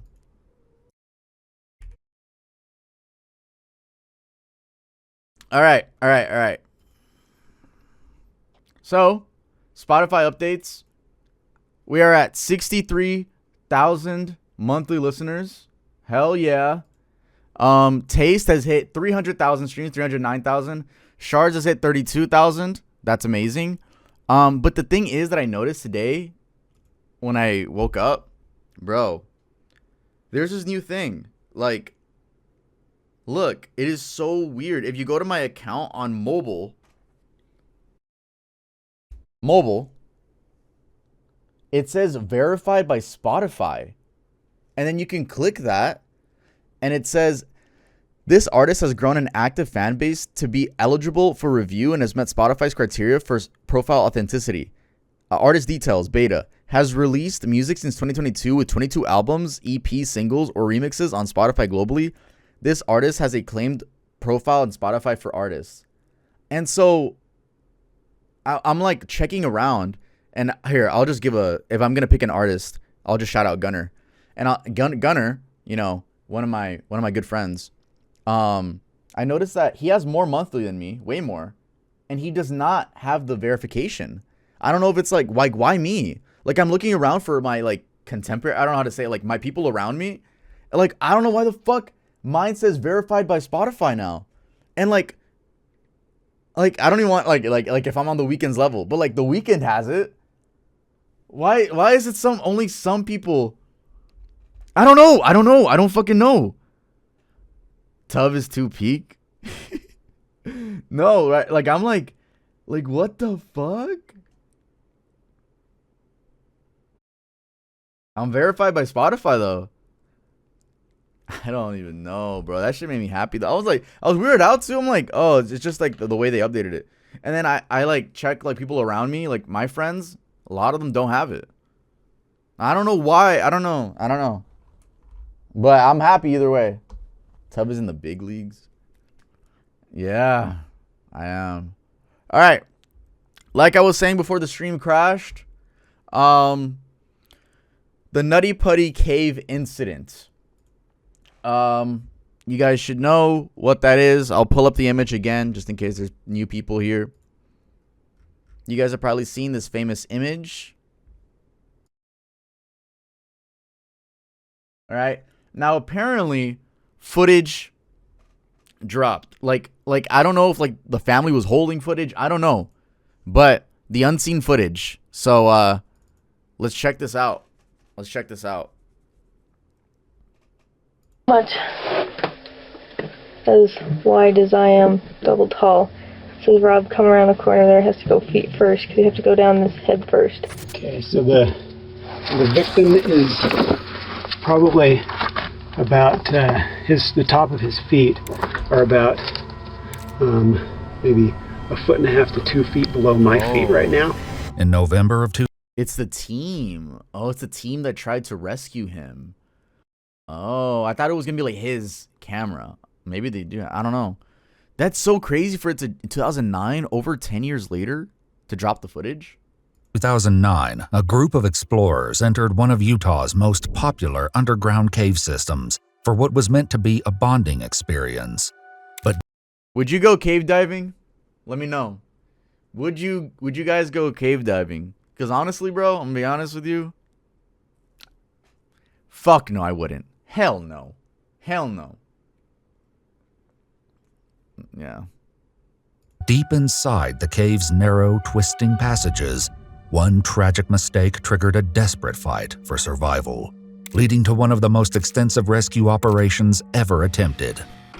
Remember, just to be safe. The following is based on official police records, as well as public statements and interviews from family members and individuals involved in the rescue effort. The footage has never been seen before until now. Ah, so it is new footage. In 2009, 26-year-old medical student John Edward Jones Holy shit. Oh my god. Ugh. I talked about this case twice. One for a singular topic video, and then again in a recent video called People That Were Trapped Alive for Days. Traveled from Virginia to his home state of Utah for the Thanksgiving holiday, accompanied by his wife Emily and their 1-year-old daughter.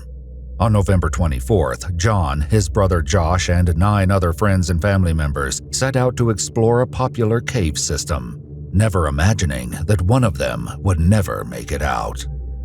In 1960, an explorer named Dale Green discovered the hydrothermal cave located west of Utah Lake. Due to the soft, putty-like texture of the clay lining its narrow passages, he named it the Nutty Putty Cave, a nod to the children's toy Silly Putty. Afterward, it became one of Utah's most popular underground systems, seeing as many as 6,000 groups of explorers each year, including young Boy Scouts. But as time passed, the cave... Why, bro? I will always have the question of why. Like, this is some, like, you know, if you ask someone like, yo, why do you do this? Or like, why do you do this activity? Like, dude, it's just the rush, bro.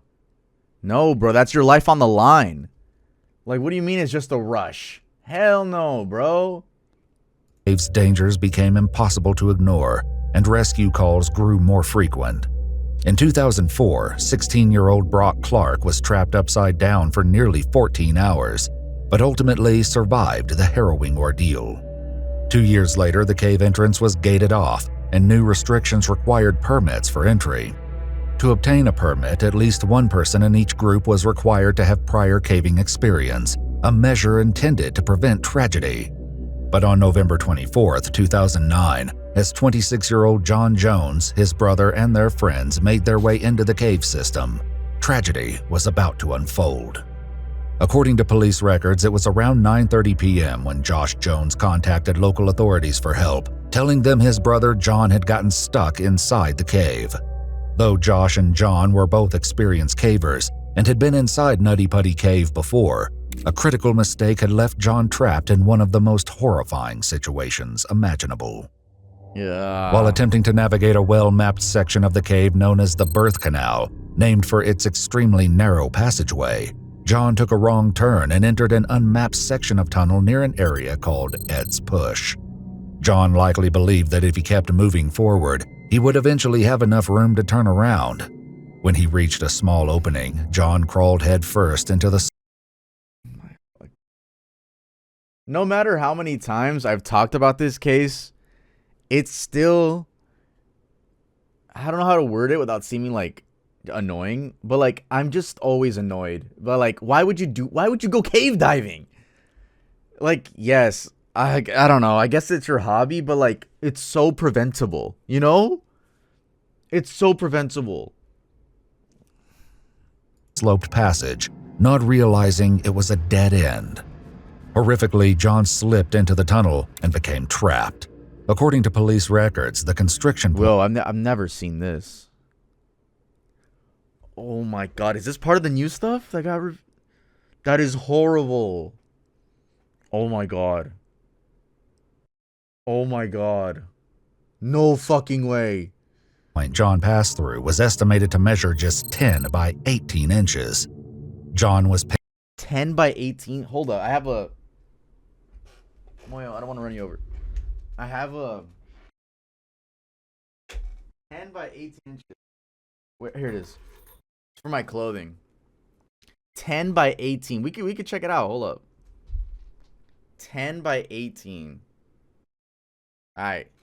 10. Oh my god. Wait, what? The 10 by 18. And then this is 18. Bro. That's like kind of like this big. Oh my, and he was like 6 foot, like 220 pounds, if I remember correctly, if I remember the information correctly. And head first in an angle of more than 70 degrees, tilted onto his left side with his left arm trapped beneath him. It was the same area where a teenage boy had been rescued years earlier, but at roughly 6 feet tall and over 200 pounds, John would be far more difficult to free. By the time emergency crews arrived, he'd already been trapped for nearly an hour, and time was not on their side. The first rescue team to descend into the cave reached John at 12:38 a.m. on November 25th, nearly 4 hours after he first became stuck. I'm just wondering how they John got the footage. appeared to be in good condition, and to their knowledge had sustained no physical trauma. However, the only part of John that rescuers could see or access were his feet and part of his calves. The ceiling was so low that any attempt to raise John meant his feet would hit the ceiling after lifting him only a few inches. Whoa. Rescue teams worked tirelessly through the night. I'm acting like I'm just finding out about this. No, but still, like, thinking about this, like, imagine, like, theoretically, oh, that's horrible. Theoretically, you'd have to break his legs. Theoretically, you have to snap his legs somehow.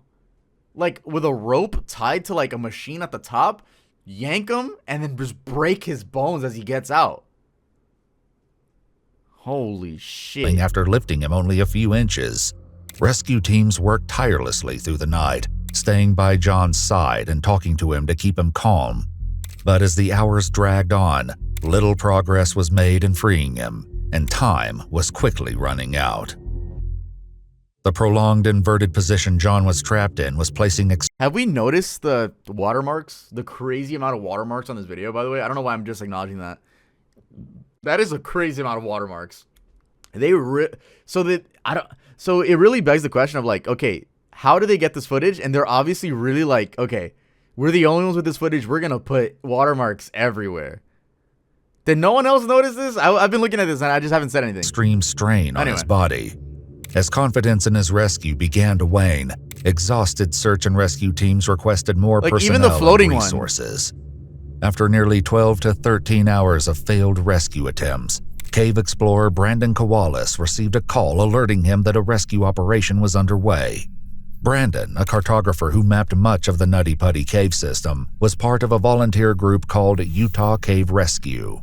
By the time Brandon and the rest of the volunteer team arrived, rescuers were attempting to pull John free using a 4-to-1 pulley system.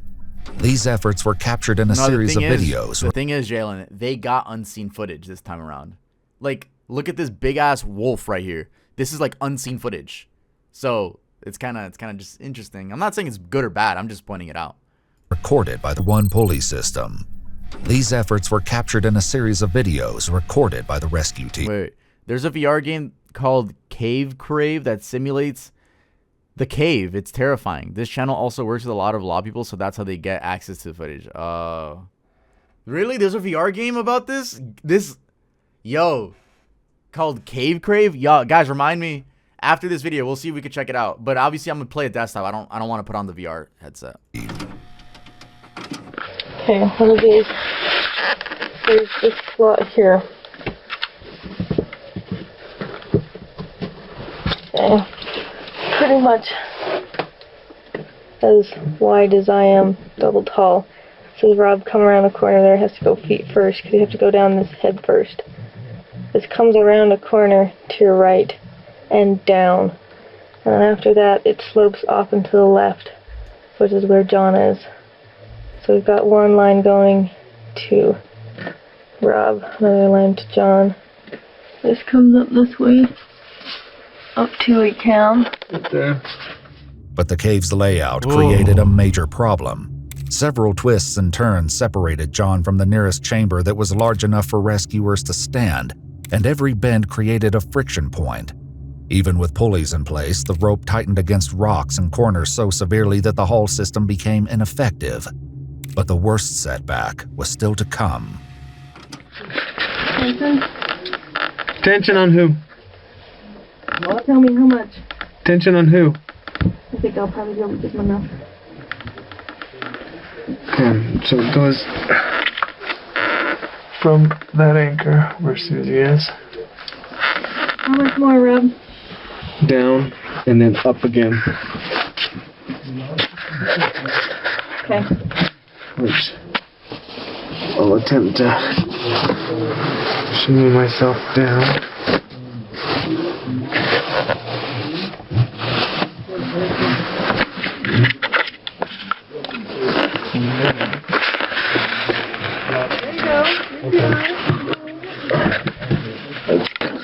Turn it around one more time. Looking up. Yeah. Hold on a sec. Okay. So out of that. And then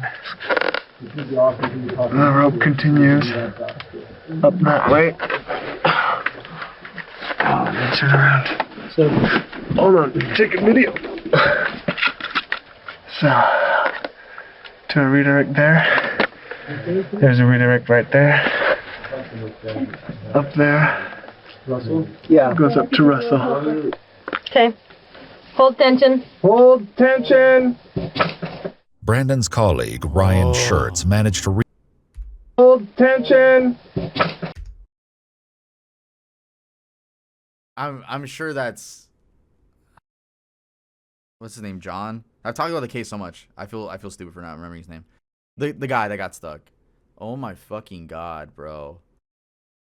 Ugh. This is like, dude, imagine having claustrophobia. Well, that's the thing. I don't think these people have claustrophobia.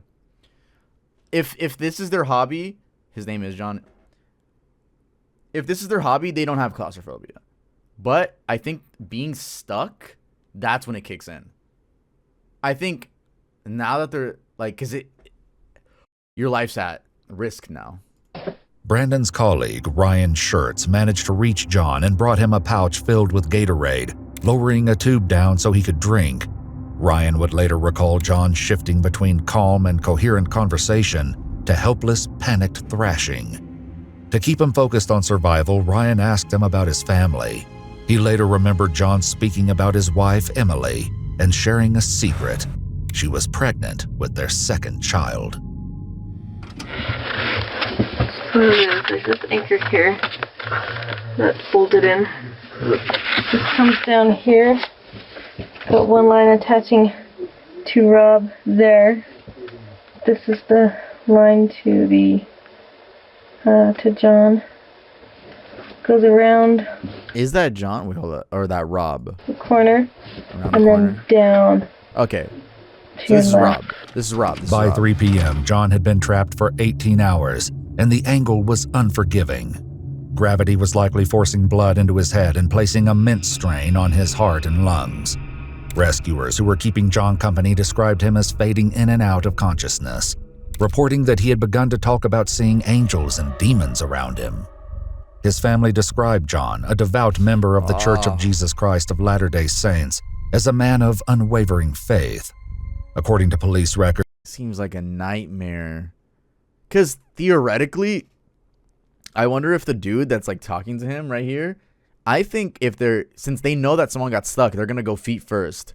So I think their feet would be like, not touching, but like feet here, head here. And imagine like having to converse like that. It's already difficult having to talk to someone in another room. Imagine like in a cave where you're facing like, well, John is facing the fucking, they're all facing the cave. But like, you would have to like borderline kind of scream for the other person to hear you. The family, including John's wife, remained outside as the rescue efforts went on. Arrangements were made to allow communication between John and his wife Emily, as it seemed that when John heard her voice, he would try to help himself get out of the cave. Efforts to free him depended largely on his ability to help maneuver his own body out of the fissure. If he lost consciousness and could no longer assist, any real hope of getting him out would be lost. Oh. Okay. He didn't say anything yet. You want to take your light and explain the system, how it keeps going? Yeah?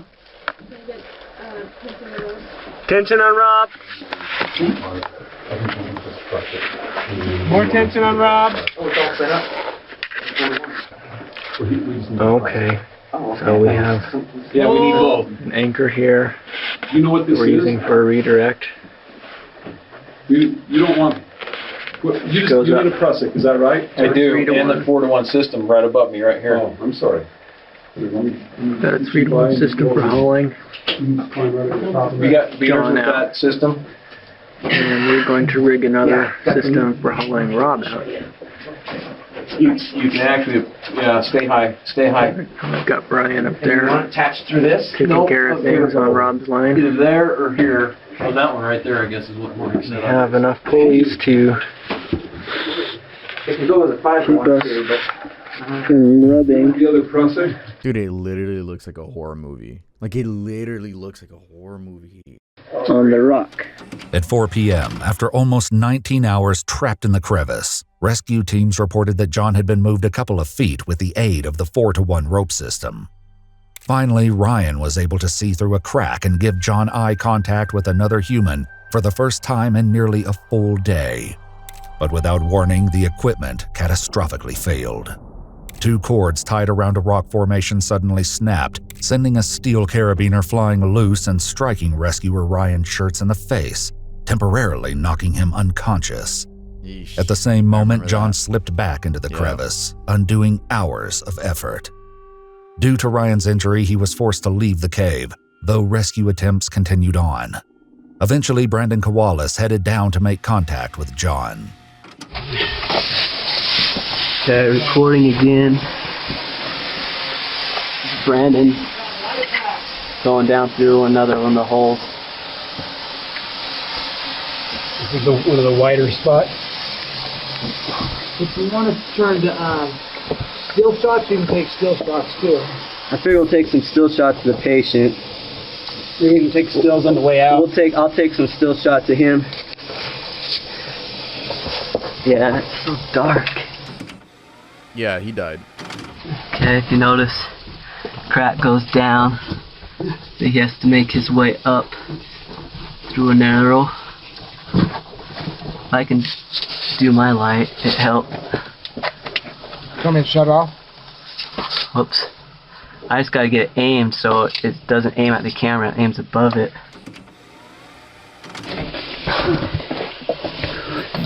This is going up about 45 degrees. 45 degrees up. We're still quite a ways from the patient.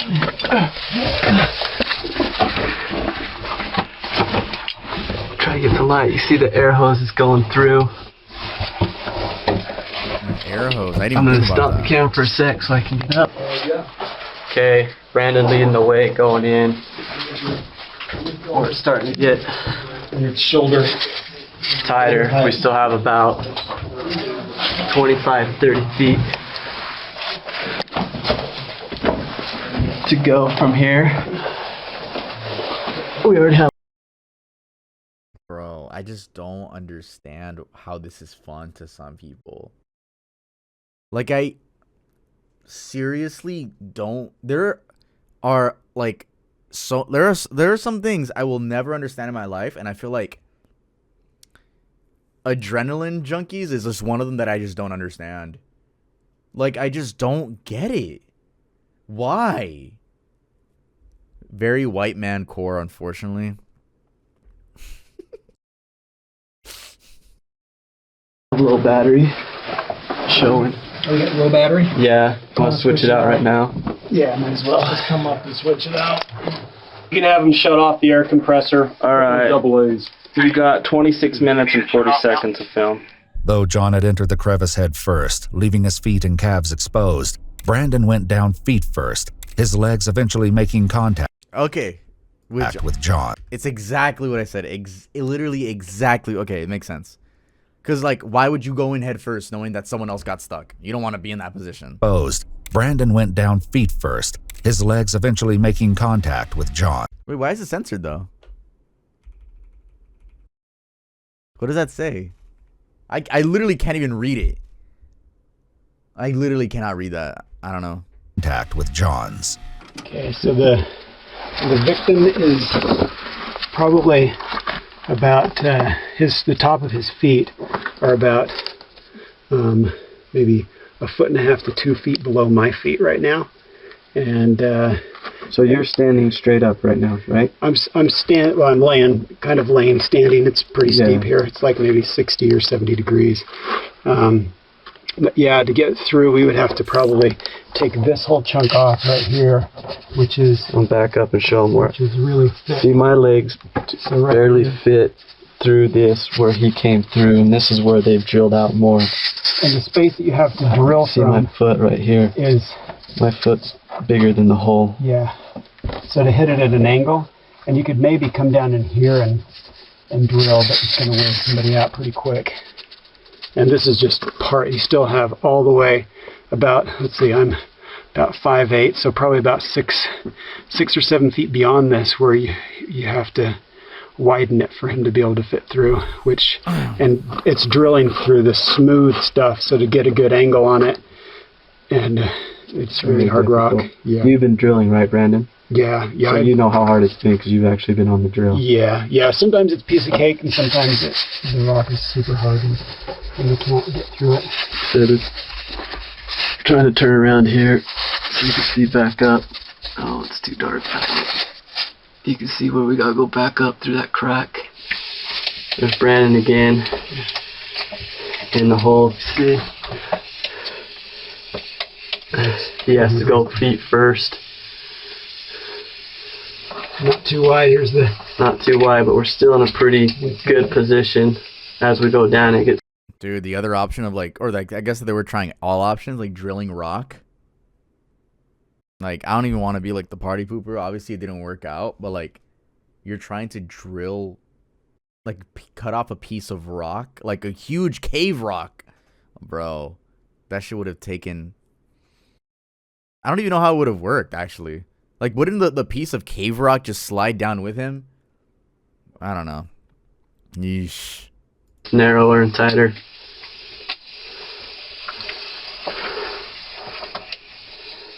I'll stop until we make progress. Once the drill arrived, Brandon, along with 2 other rescue team members, spent about an hour and a half chipping away in an effort to widen the passage. But due to the angle, the effort was slow going. Okay, I am flat on my back, closest wall. I tilt the camera down. You can see this is where we widened out. We took out from here to right about here, so about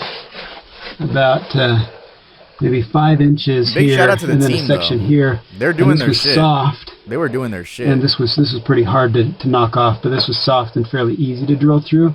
And this is the easiest place to drill. From here, it just gets about 10 times harder.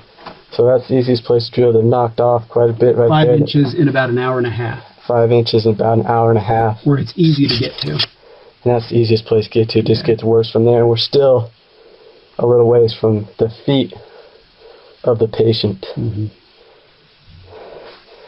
I'll go. Brandon's going to position himself because you have to go down only one way. From here, I'll pass the camera to him if he wants. He'll be able to use it down there. It kinks my side. Remember, just to be safe. Brandon was able to stabilize himself by jamming his body into a narrower section of the crack, allowing him to speak with John. But once he introduced himself, he received no response. According to his account of events, Brandon was able to tap John on the leg and could hear him breathing a deep, gurgling breath, as though his lungs were filling with fluid. Then John began making frantic small kicks with his feet, but after a second, he stopped. Oh, there's another picture? Oh. Dude. One of the worst ways to die. Genuinely, one of the worst ways to die.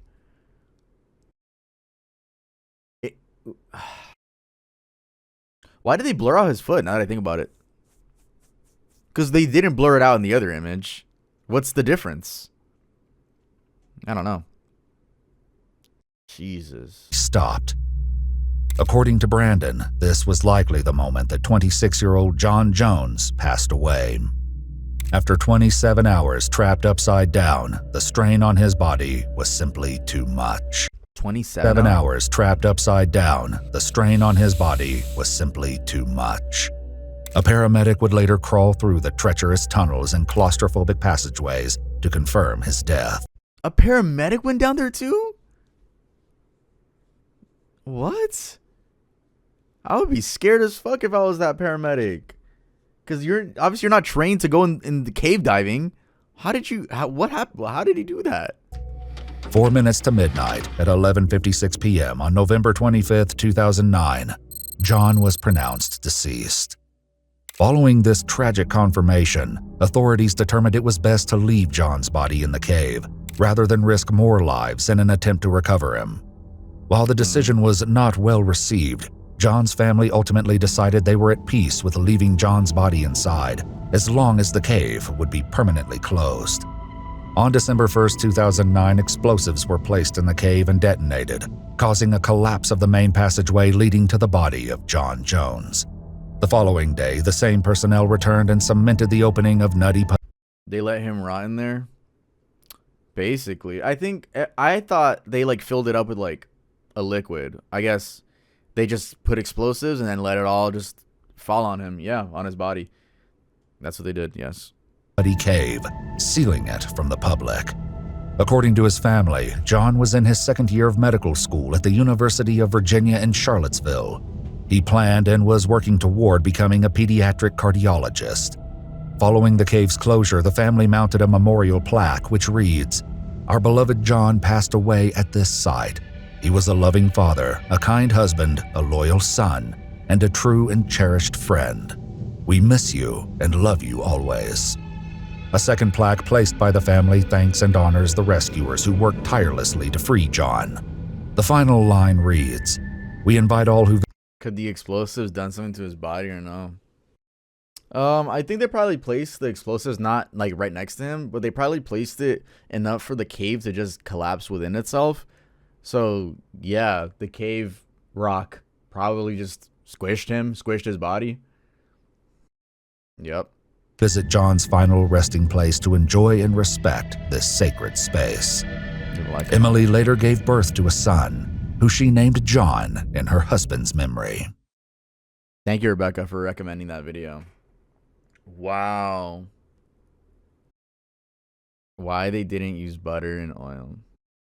Dreams, you gotta watch out, bro. You be saying out of pocket shit on serious topics, and I see that shit whenever we post to YouTube. It doesn't look good on the mod team, bro. You gotta chill out. You gotta chill out.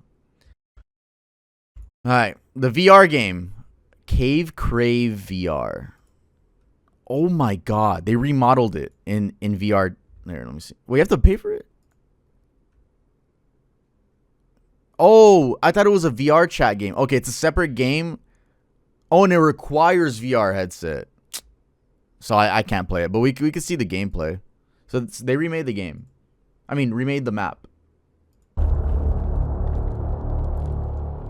Yeesh.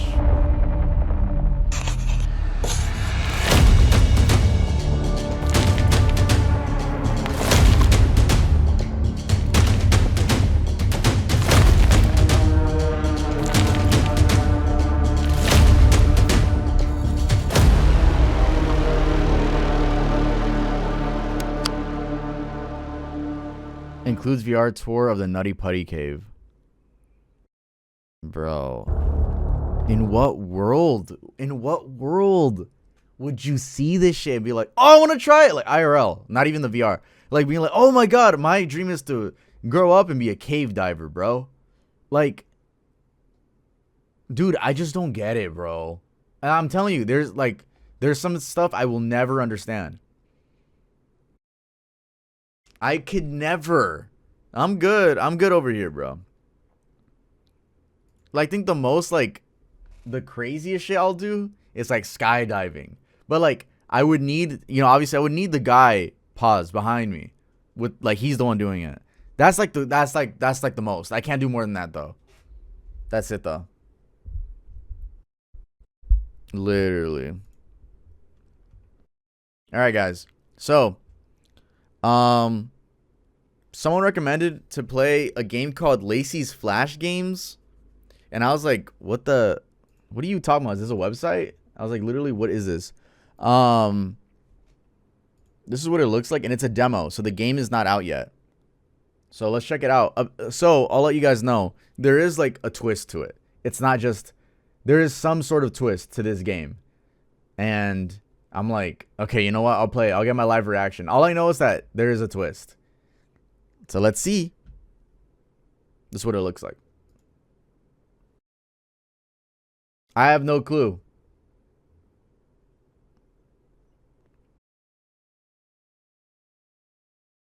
Get ready, Tub. Tub, get ready. Man, shut the frick up.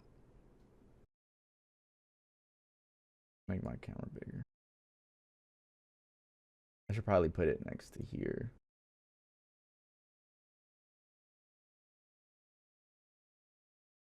Wait, I can't full screen?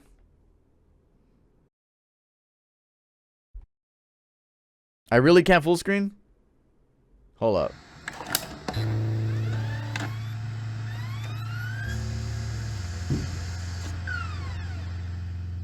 If I can't full screen, I'm gonna have to play like this. Right now, just relax the face. This isn't gonna hurt. I know. I was just thinking. Oh shit. I forgot about a paper that was due tomorrow. Huh? Well, girl, there's no turning back now. College. She was thinking about college. And here I thought she was dumbfounded by my...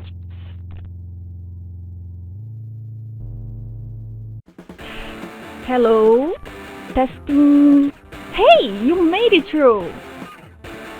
I did. What's up? What's up, Lacy? No, you're Grace. What's up, Grace? Welcome to the Lacy game site. Or whatever is left of it. Anyway. I tried F11. Does not work. Literally, we're gonna play like this. We're gonna play like this. Here, maybe this will be less distracting. Give me a second. Let me move my taskbar. Maybe that'll be cooler.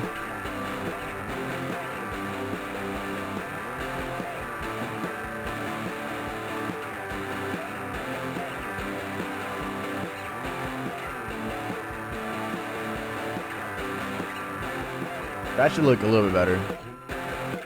Whoa, whoa, whoa, whoa, whoa. Now, Charlie, you were the one who wanted this. And therefore, it pops you can out. sue me for anything you might see or experience there. Okay? We sign it. Whoa, whoa, whoa. It looks like it's actually part of my PC. It pops out a window. Oh, that's actually tough. That's actually tough. That's actually tough. Wait. Lacy has a busy day today. Man, it's loud. In the morning, she will attend a picnic in the park. Then, in the afternoon, she must go shopping. Finally, she will have a date tonight with the cutest guy, Phew. But there is only one problem. She has no idea what to wear. Can you help Lacy put together the cutest outfits for each situation? Sure. Alright. This reminds me of like my Yoda game. The Flash game I was showing you guys. Alright, guys. We gotta help her go on a date with a cute guy. Do we like remove it or we just... Oh, you just click. So, two options here. I think these are really good options. We'll go with this one. It's a little bit more style. Go with the leather jacket. Ooh. Obviously, guys. For the bottoms, these. Ooh, the red with red. Come on now.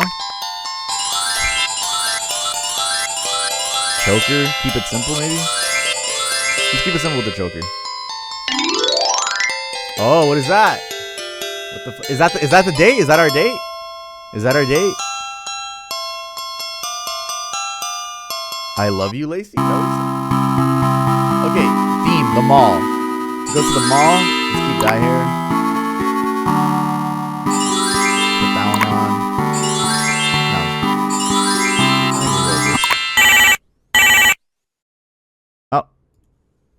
Interrupted? Lacy, did you see my text, Lacy? I can't wait to meet up, Lacy. I want you. Have a good time tonight with you, Lacy. Good night. Bye-bye.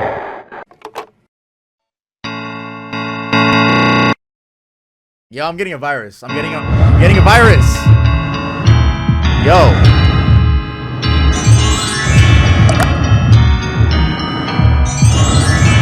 I feel like I'm being rushed.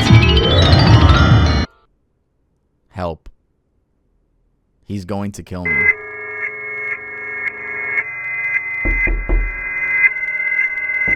The classic sound to troll streamers with. There is a gift on your doorstep? Really?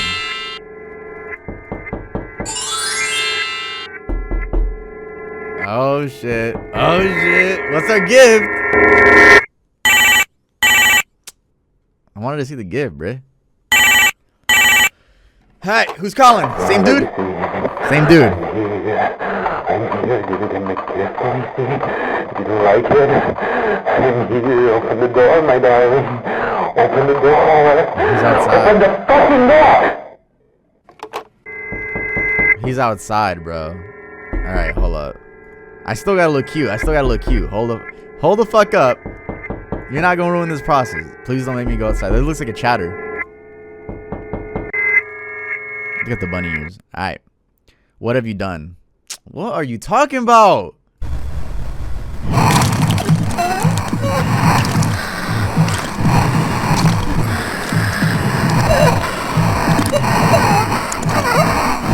What the fuck was that? Is she getting amputated?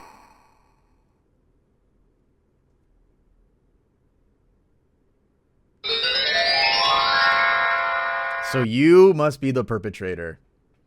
You chopped, bro. I'm not gonna lie. You ugly as fuck. I ate her remains so that we will be together forever. I love you, Lacy. Charming, isn't it? Some kids must use the guy's face in their dreams. Charming? Is this the creator of the game? I always feel like they put themselves in it, like on some Easter egg shit. That's tough. If so. You can thank Rosu for that. Seriously, what's her damage? It's as if traumatizing little kids was her hobby or something. Some parent lawsuits are still going on to this day. Really? I guess only Lace's pet shop showing up for now. So there's that to explore. When you're ready. Well, hopefully you have a good stomach on you.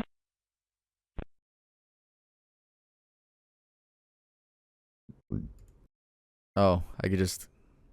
Lacy's wardrobe, okay. Alright, guys. The second game has unlocked. Lacy's pet shop. Alright.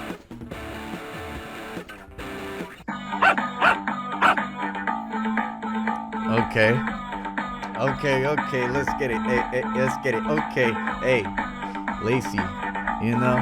Lacy. Hey, Lacy. Okay. Alright. Lacy is one of the most famous pet shops in town.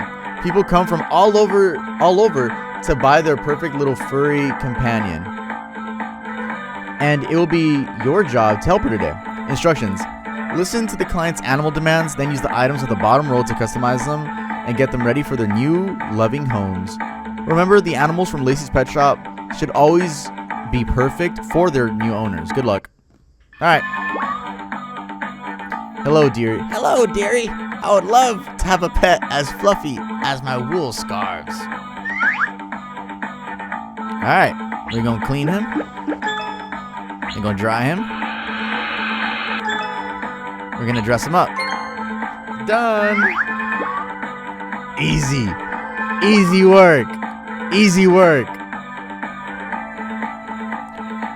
I need a cute and quiet study partner. Alright. Seems pretty simple. Aw, little mouse. Next. Dude, do you have a pet with like a cool sea vibe? Cool. Watching the fish tank from the outside. That's cute. Done. Alright, stuff gotta get weird. No? Salutations, I search for a very special pet. Yeah, snake. Speedrun. Oh, the little bow tie. Oh, I thought it was gonna go on the head. I'm looking for an elegant little companion. Aww. Give him a little hat. A little hat. 6. We're at the last one. I would like a clean, cute, playful pup, please.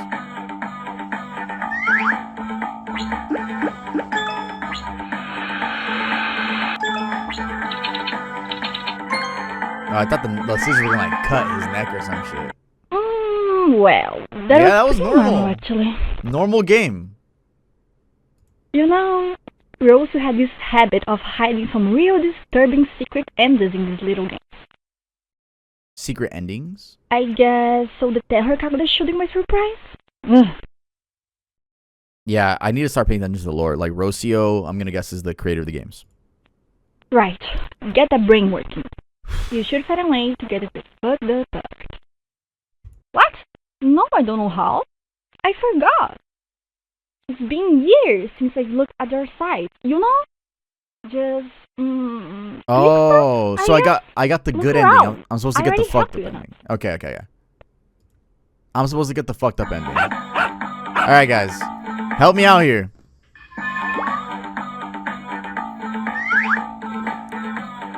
She said, "Click stuff. Click around."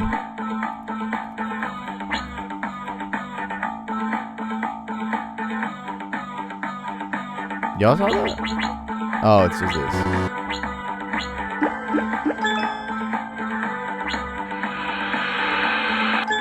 Okay, maybe it's not this character.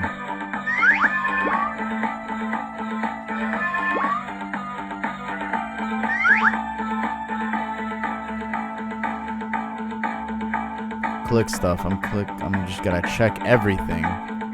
I'm thinking the scissors might be something to do with it. Because scissors are like the most like weapon. It looks like such a weapon. The dog? I was thinking, that's what I'm saying. I'm thinking like the dog.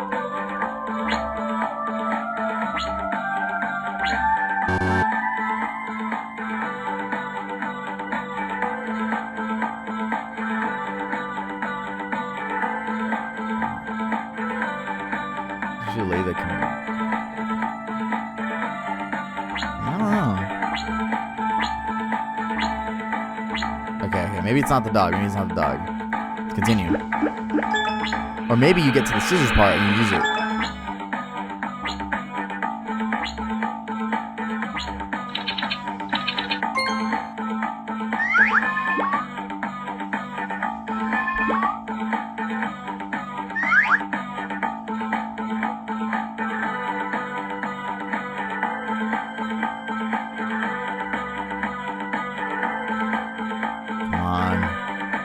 Click the dog 20 times.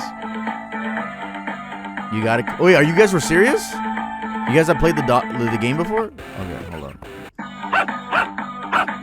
Oh yeah, and it gives you. I guess him barking is like a sign. 20 times?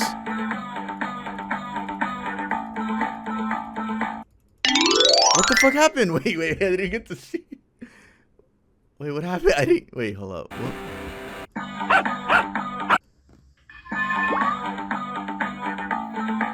As you may have noticed, I am a pop star. The best of the best. So don't make me wait.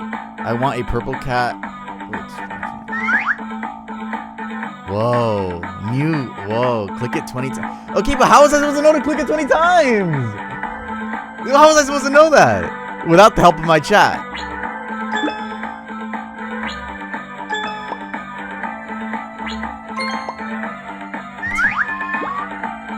Putting contacts on your cat so it has red eyes. I want a budgie, but I don't like how colorful they are yet. It's not. Let me see. Is it every animal that I can click 20 times? Nah. Oh. It's so cute though. That's so cute. Give me one of those rare French hamsters with a long neck. A long neck. Alright, let me try clicking this dude 20 times. Nah.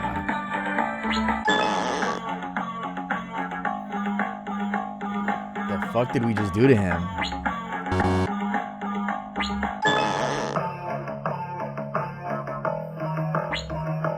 Poor hamster. He really stretched out his neck.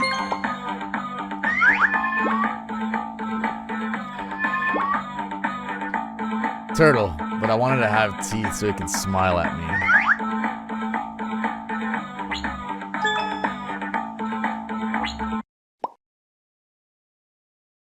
Oh no, this poor turtle. Eesh. Oh my god. I want a bunny, but with none of those ears and tail and leg things. Yeah, let me just amputate my bunny real quick.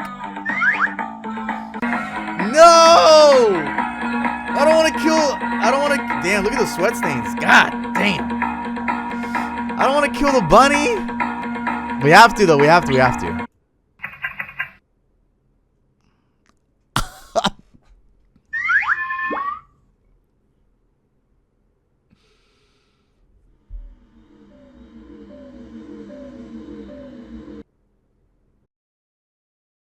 What? Loading? What the fuck? Enter house or go left? Okay, we could choose. Okay. You could click on the cat, too.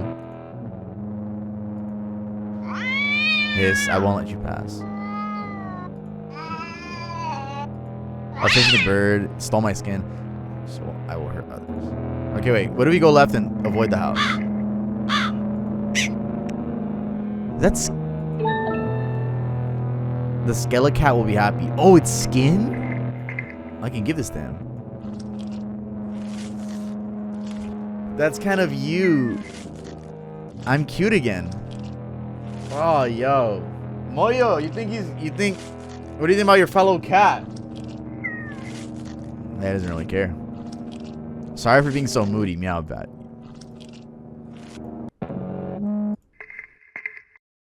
It's cute, low key. Shut the f. Y'all want to be different so bad. I can enter now. Maybe the exit lies within. Alright, we're trying to explore everything. Go right. Question mark? Cage.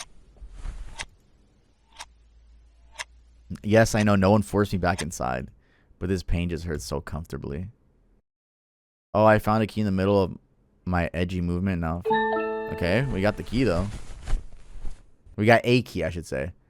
Remember, guys, what I've learned from playing video games is not like it's my first time playing video games, but more PC games, you gotta click everything.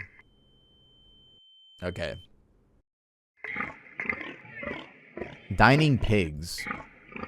Oh, you're so cute. Whoa. I've always known what you are from the moment. Okay. Yeah, I wasn't able to read that at all. I got the key. Open sesame. Alright. Room 1, bathroom, room 2. Let's start with bathroom. Oh my god. That's me in the mirror? I can't click out. I'm Lacy.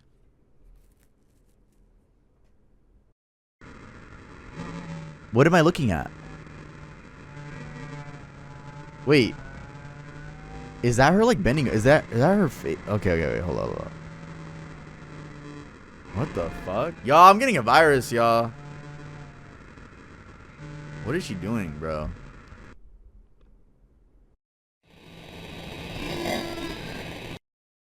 Hello, child. Do you like playing on the computer? Is that what it said? Do you like playing your computer? I make lots of games for you. Is this Girls Go Games? And none of those slurries.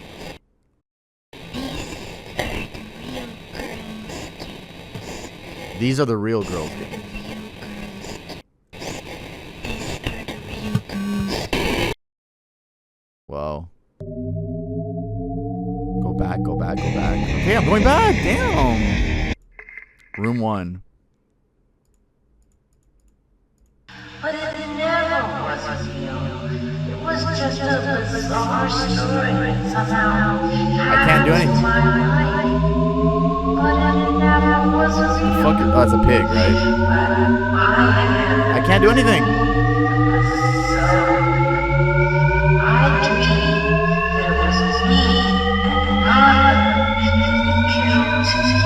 Hurry up, bro. Did I lose?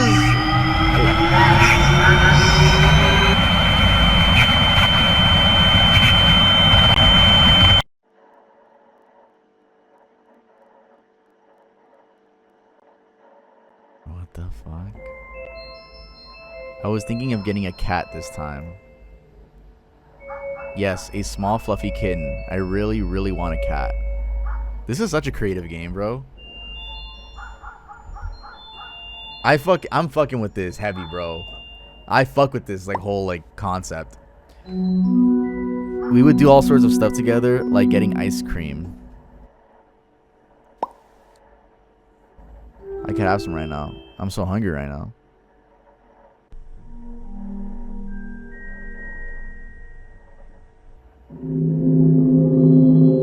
But I just can't leave. I can't. There's a whole backstory to each game. Really? He's still under the bed. He'll look at me.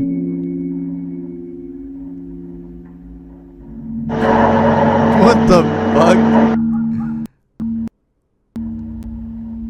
Foot. But after all of this is over, maybe I could go shopping. I could go to a record store and buy CDs of my favorite songs. I will have so much fun. It will be so fun. I will listen to them all day long. El perrito. El perro. My sweet little doggy. My little angel. I couldn't take it anymore. You can hurt me all you'd like, but you weren't allowed to take it away from me.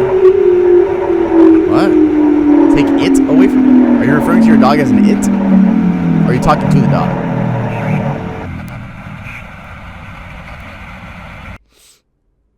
Alright.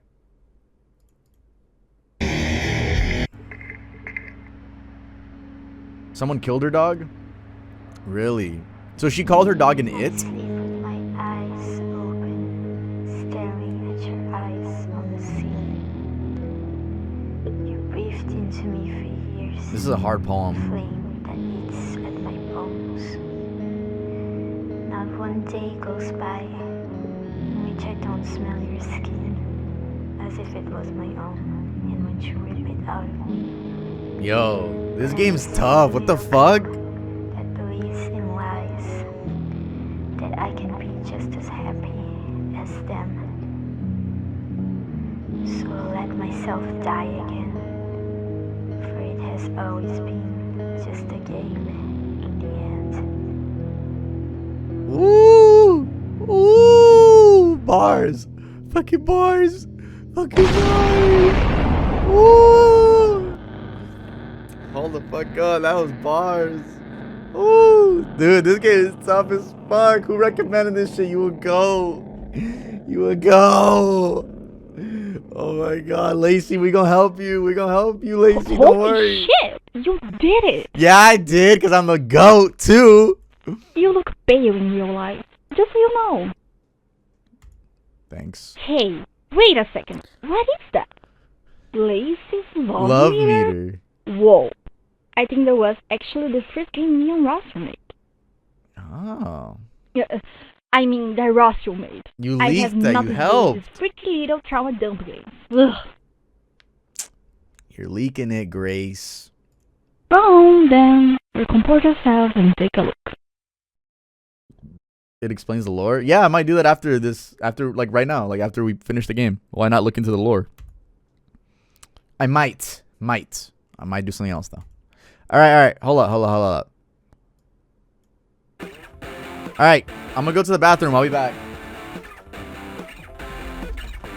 Last game, Lacey's love meter. I'm excited. Holy shit. This game is tough as fuck, bro. This is so cool. I love it.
I'm back.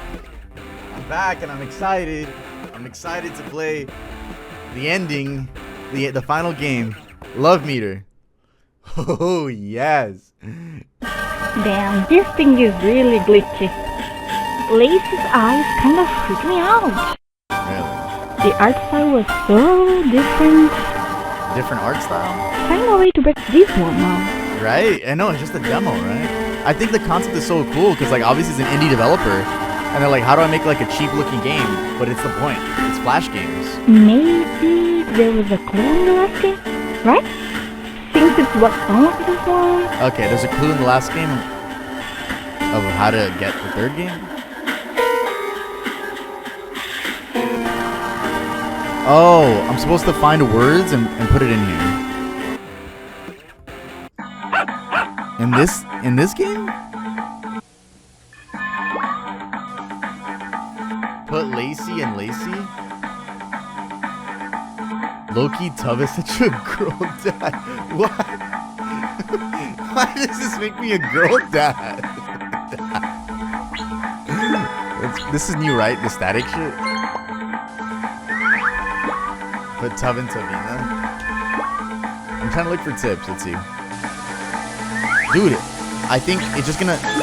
Something's gonna happen. It's getting louder. Yeah, okay. What are you looking for? Are you lost? Are you lost? Ego? Despicio? Mandicim. You guys think there could be any of these? I've been watching you. Look around. Where you at? Where you at? What are you looking for? I'm looking for the two words. Bruh. A vertebrate full of synapses, a succulent brain, moist in fluids and blood. I see it. Make me happy. No one loves me like he does. Input codes valid Lacy. Oh, Lacy and Uncle. Uncle? They calling me Unk? Even in the fucking game? I can't escape you guys calling me Unk. Y'all find a way to call me Unk somehow. Okay, so Lacy and Uncle.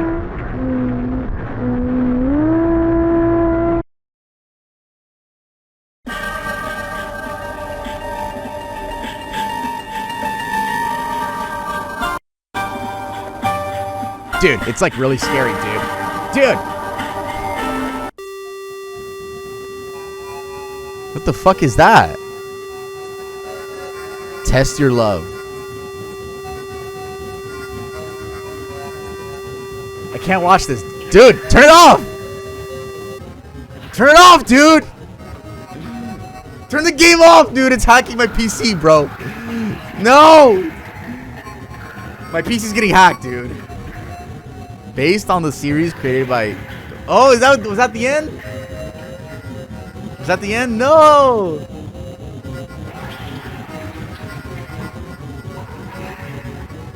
What? This is so good! Catherine Novak. Shout out Catherine Novak. And shout out Rodrigo Cordero. Garlic noodles.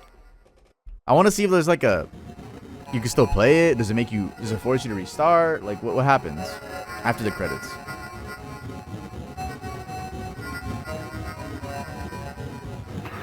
Shout out Graves. Juco. Or I said shout out Juco. I'm trying to get through the credits. Let's see if there's like a secret Marvel ending, you know?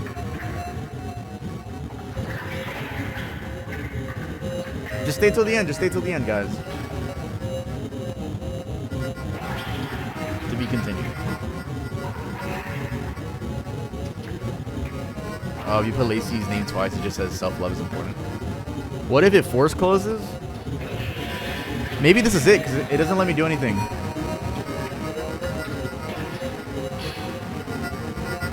Alright. I'm gonna give it 10 seconds. 10. Oh. It just restarts the song. That might be it. No Easter egg ending. Nothing. Wow. W game. W game. W game, bro. I'm definitely gonna play it on stream when the full game drops, for sure. For sure. There's no way I wouldn't. All right. Wait, I want to watch some lore. I'm interested. I'm interested. Wait. Lore. Oh, what the fuck? This is like a popular ass game. Game Theory covered it. Man, I thought we were playing like some like unknown secretive game. Wait, this is like a famous ass game. I thought we were secretive. Whatever. At least I found it at the very end. Hold up. Oh my god, there's a fucking 53-minute video on it. 53-minute video on the demo 2 years ago. I thought the game. Wait, what? What's going on? Which one should I watch? Damn, everybody already. I'm that late. Fuck. I'm late as fuck. Man, why am I never early to shit, bro? You know what it is? Genuinely, it's because oh my god, we're about to hit 1 year of streaming. So I'm still a noob. The third one is the best one? Really? All right. All right, guys, I want to watch this, so let's watch it. 53 minutes. I'm gonna try to watch the whole thing, and then I'm gonna go to the gym after. So yeah, the stream will end. So I'm just mad interested, bro. I'm just mad interested. The idea of a flash game gone I'm over it. No, imagine. wrong being used in horror is very fascinating for my generation, who grew up. It was a web series first. Oh, deadass. Oh, actually, let me go get water.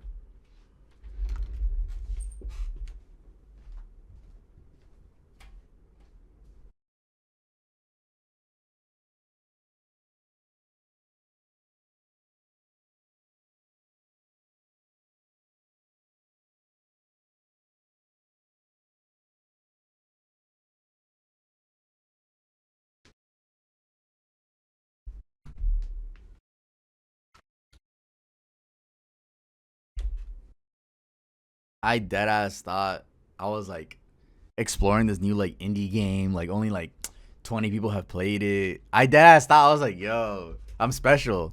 Man. Yo, if anyone knows any indie games that had just came out last week, y'all know where to put them. In the Discord. Hold up. There is a channel in the Discord. Where is it? Right here. Tough game ideas. Overwatch. It's finally is exposed to us. Tough exposed. I think the word you're looking for is revealed. All right. Playing cool map. The idea of a flash game gone wrong being used in horror is very fascinating for my generation, who grew up playing cool math games on school computers when teachers weren't looking. Exactly. Lacy games, the topic of today's video, is in my opinion the best instance of this idea, utilizing fantastic storytelling and art direction to convey a message that certainly needs to be said. The fake Flash website features many games aimed at a young female audience, but something is wrong with many of these games. The games ask questions. Questions like, what happens to girls who get abused, stalked, or assaulted by men? What happens to girls who can't handle the stress of their work? What happens to girls who aren't pretty enough? If you've been on the channel for a long time, you'd know I've covered Lacy games before, but that was a while ago. I figured most people watching this video— How long has this been a thing for? Dude, I'm late. I'm like so late. I'm like embarrassingly late. At least I'm not late enough for the full game to be out. We're still in the demo phase. I'm not years late. I'm late. That's crazy. What was I doing in the last 2 years? Not playing this. You now wouldn't have seen that video before, so I made a poll, and the vast majority agreed that compiling my previous video and adding new content to it would be the best viewing experience. Of course, there are timestamps for anyone who would like to skip forward, but it's like 2 videos I in one. highly recommend sticking around for my analysis of the older episodes. Make sure to subscribe to Ghost Tundra, the series creator whose channel is at the top of the description. With all that out of the way, my name's Benaxa, and today we're gonna take a deep dive into LaceyGames.com. Wait. Since I'm mad late, that's a real website?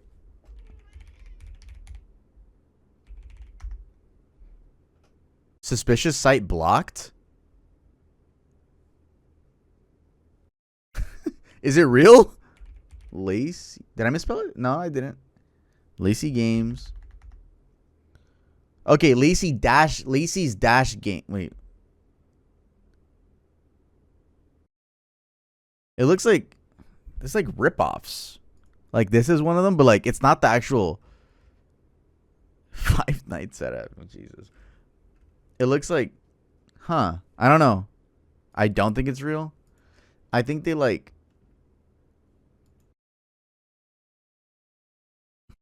interesting. All right, let's let him do the talking. Okay, I'm done. The first video in the series is Lacey's wardrobe, and it's framed as a lost 2006 Flash game. The game begins with a call to action. Lacy has a busy day today. In the morning, she will attend a picnic in the park. Then in the afternoon, she must go shopping. Finally, she will have a date tonight with the cutest guy. Phew. But there's only one problem. She has no idea what to wear. Can you help Lacy put together the cutest outfits for each situation? And from there, we have our gameplay loop established. The player gets to pick from a variety of hairstyles and outfit options to dress Lacy exactly the way they like. It's easy to see how this game could be fun and engaging for a kid on the internet in 2006. I'd also like to add that I think the fantastic direction of the series shows almost instantly with the way that the frame is composed. The color used in Lacy's hair is an almost direct color contrast to the pastel pink used throughout the room and UI. The music is also a jam. Hey. And we can see the track names in the bottom left corner actually match the task. After the player finishes picking her outfit, we see Lacy outside for her picnic, and what the hell is that thing? Yeah. We transition back into Lacy's room, now tasked with dressing her to go shopping. I'm pretty sure the gameplay is identical, aside from the room now reflecting the sunset hours outside. But before we can get too comfortable, Lacy gets a phone call. Lacy, did you see my text, Lacy? I can't wait to meet up, Lacy. 326. 5338. No! Wrong. How Lacy Games explores girlhood trauma. 417k subscribers. No, I didn't mean to do that. 3.5 M views. That's my TTS. 2 years ago. Subscribe to series creator. Thank you for voicing Lacy. Bro, More. shut the fuck up. Comments. 257. I got it. There you go. I'm trying to turn it up. Hold up. There we go. We're back. We transition back into Lacy's room, now tasked with dressing her to go shopping. I'm pretty sure the gameplay is identical, aside from the room now reflecting the sunset hours outside. But before we can get too comfortable, Lacy gets a phone call. Lacy, did you see my text, Lacy? I can't wait to meet up, Lacy. Gabe, no. I want to. Have a good time tonight with you, Lacy. Yeah, I have. Tonight.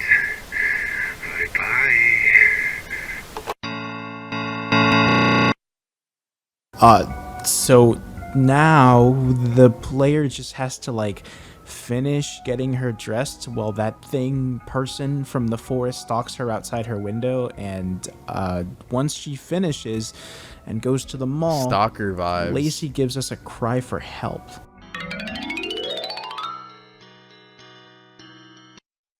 Please help. He's going to kill me. We go back to her Whoa. room, and We didn't get that on our version, right? When we played, there was no voice, unless he added it for his YouTube video. There was no voice, it's just the text. Huh. she has to get dressed for her date now. The stalker starts endlessly knocking on her front door. There's text that says, "There is a gift on your doorstep." And when the gift is revealed to us, it's an incomprehensible censored glob of red and crimson, which is subsequently cut off by another phone call. I'm here. Did you get my gift, Lacey? Do you like it? I'm here. Open the door, my darling. Open the door. Open the fucking door! We go right back to dressing her, but not before we get the most bone-chilling realization in the entire video. Lacey starts directly pleading with the player, begging them not to let her outside to meet what awaits her. Please don't make me go outside. Please. Please. Oh. She's aware of what's going on, as well as the fact that she has zero control over the situation. You played the game. And It's different from the web series. The web series. Where was the web series at? Like, she just had this fan base out of nowhere? Like where was the web base at? Like, the URL, or was it on YouTube, or like, what was it? What was going on? Of control is textbook horror, YouTube. Okay. and it's brilliant. If we assume that Lacey is conscious within the game, then this is a situation she may have to relive every single time someone plays the game. On YouTube. Unfortunately for her, the player finishes the outfit. So it was a web series, and then they made it into an actual game. Okay. That's what people said in the chat, yeah. But, like, I didn't know there was, like, some differences. And lets her outside. But not before Lacey can express the terror in where she's just been placed. What have you done? Then we get one more look at our killer. Huh. He says, "I ate her remains so that we will be together forever. I love you, Lacey." And thus ends the game. Back to the title screen we go. Honestly, I don't understand how the horror in Lacey's can be so good. It manages to find the perfect balance between portraying an interesting narrative while actually being scary and visually authentic and pleasing at the same time. It's a really impressive feat that I think goes undeservingly unnoticed, even despite how popular it is. And with all that said, the direction only gets better in the next video, Lacey's Diner. It is giving me, like, the Stranger, or like the I'm not a human vibes, like that guy looks like him, just looks like them. Oh wait, Video, Lacey's Diner. Disturbing secret. Oh, that's how they would title it. That's smart. That's smart. That's a smart way to title it. Oh, I see what they did. Okay. Oh, that's so fucking smart. Jesus. The second video is titled Disturbing Secret Ending Found in 2007 Flash Game Lacey's Diner. Even just by the title, you can notice a stark Hey guys, today I wanted to show a very weird secret ending. I found one of those old Lacy. Oh, that's so smart. What the fuck? Contrast to the approach that was used previously. And the beginning of the episode confirms right? it, as That's we a have great someone way to actually market describing what's going an on unknown now thing. from their own point of view. The player describes having found the game on a Flash archive site and feeling nostalgic because they used to play a bunch of Lacey games in their childhood. You know, people, I remember these games. You know, people just lying. I remember these games, dude. I remember these, bro. No, actually, it would be girls. I remember this game. Yeah, I totally played it. Well, shut the fuck up. This was a great decision, because that line alone opens the door to many possibilities within the series. The player goes on to describe how they found an ending they never came across in the past, though, which seems to imply that the games weren't always messed up like the one that we just saw. Then, we get our new instructions. Lacey is about to open her brand new diner. However, she will need your help to keep up with so many hungry customers. How to play. Add the correct items that Lacey requests into the main bowl. When you're done, it's time to serve the customers. However, don't take long, you know how people get when they're hungry. Then we cut to the kitchen. Whoa. The specific dish instructions come from Lacy, and the timer in the corner begins counting down ominously. The player knows that the timer is incredibly generous, but they found that something strange happens when you run out of time. They let the timer run down and start playing the game normally, but towards the end, something strange does happen. It's so simple.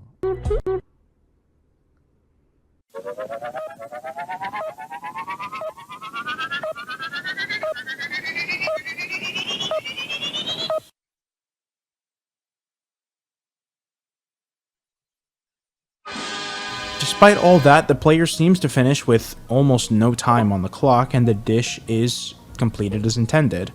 Unlike the previous game, this game has multiple phases. Once you finish cooking the dish, you also have to serve it. The player states that they're going to play through the 3 days where you do the same thing to try and show off the game's normal ending.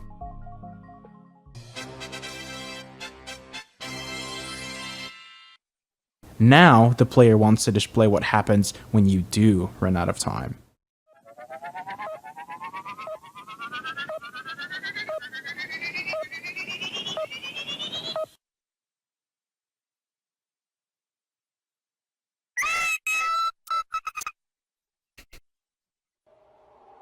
You're gonna notice that this video has... I'm keep it a buck with you. That jump scare was ass, bro. I'm keep it a buck with you. That jump scare was not it.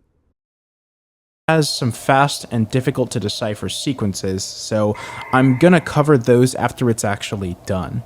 It seems like if you take it too long, the customers just leave. But there's always tomorrow. We get to see Lacey's diner from the outside, and Lacy says, "This is all I have. And the customers are hungry and unforgiving. Nah, I swear, If I that's a fail, good way to say unforgiving. I see no other option." Imagine someone telling you your food is ass and you're the chef. Aw, dude, that would hurt me. I'll be pissed, but I'll be hurt too. I wouldn't be able to be a chef, bro. I'll be checking if like people are trying, like what their reactions when they bite into my food. Whew, nah. All my chefs out there, everyone that wants to be a chef, y'all strong, bro. If I fail to see no other option. Other than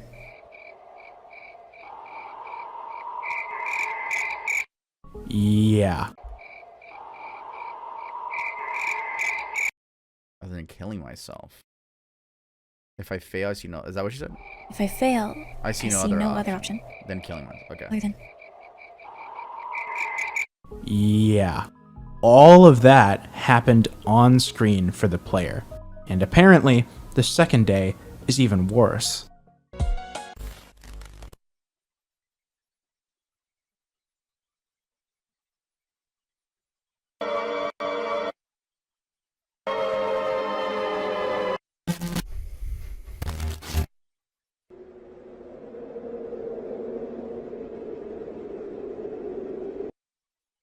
why can't these fucking bastards just wait 3 minutes for their fucking food? I'm trying my hardest, and yet I'm almost running out of money to survive. This isn't fair. It isn't fair at all. It isn't fair.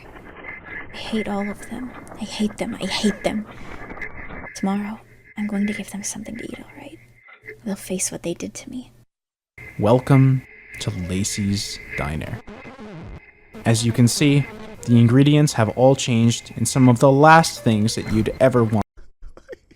Condom? Look, it looks like a condom, a bowl of cigarettes, probably, I would assume like fentanyl or some shit, drugs. Let's just say drugs. A guy's face that looks like a woman on a bed, and it's all pixelated, and then I can't tell what these two are. Want to put into a meal, such as meth. She kind of looked like my profile picture. Wait, why are you you're actually onto something. Wait, it does. We use the same style. It does. That's fucking hilarious. You're funny for that. I didn't Broken think about glass, cigarette butts, and what's implied to be Lacey's own uncle. There's a plethora of screens full of information, but like I said, I do want to save those. Finally, we're presented with the finished dish. Then we get a genuinely nauseating sequence of the dish being served with gross noises, and it's closed. Wow. This is it then. No! No.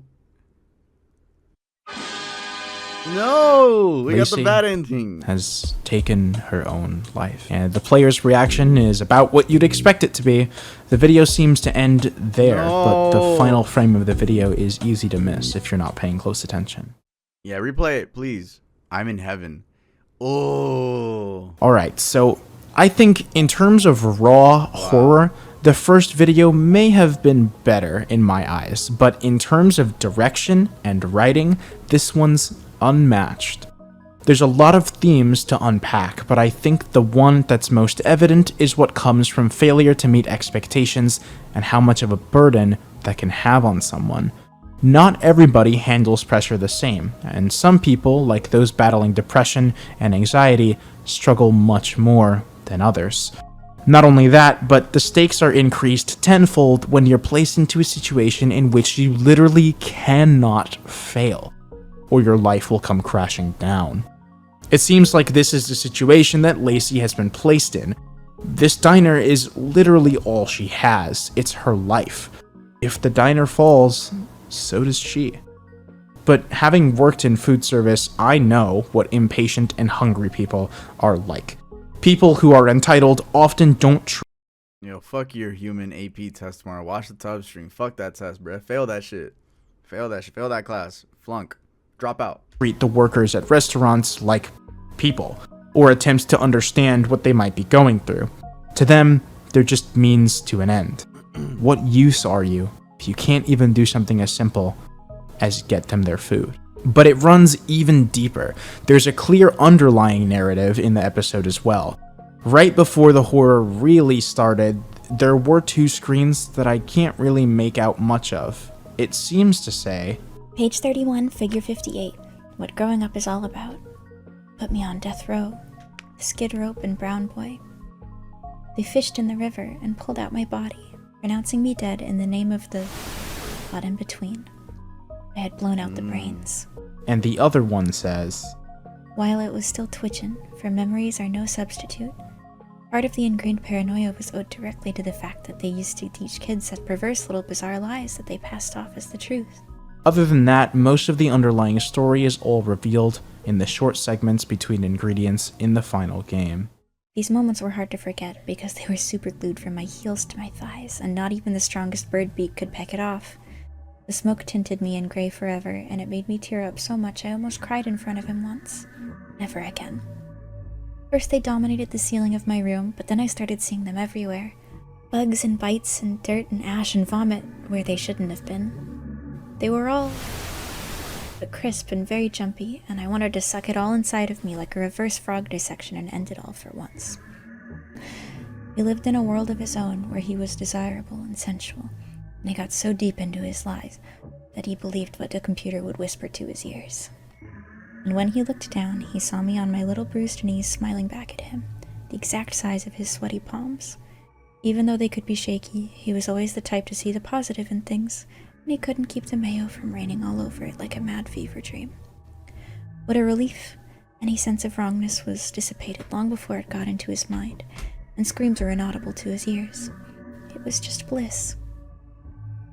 Is that her uncle? Hopefully the meaning of all this should be clear, as unfortunate as it is. Lacy seems to have been a victim of an exceptionally traumatic childhood. She was likely abused in numerous ways by her uncle, who she may have been forced to live with growing up, as parents are never really mentioned, which is a whole thing on its own.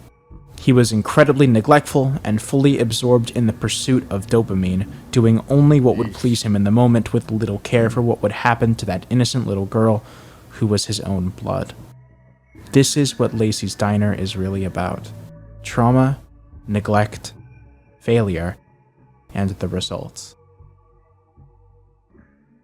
Leash. The final episode in the series, as of now, Lacy's Pet Shop, is double the length of the previous. I think that's enough precedent, so let's get straight into it. The video starts with Lacey and her MP3 player, and we seem to have an interview with someone. What's the game with the donkey baby that Tub played? The donkey baby? What? What are you talking about? I played a game with a donkey baby? I don't know what you're talking about.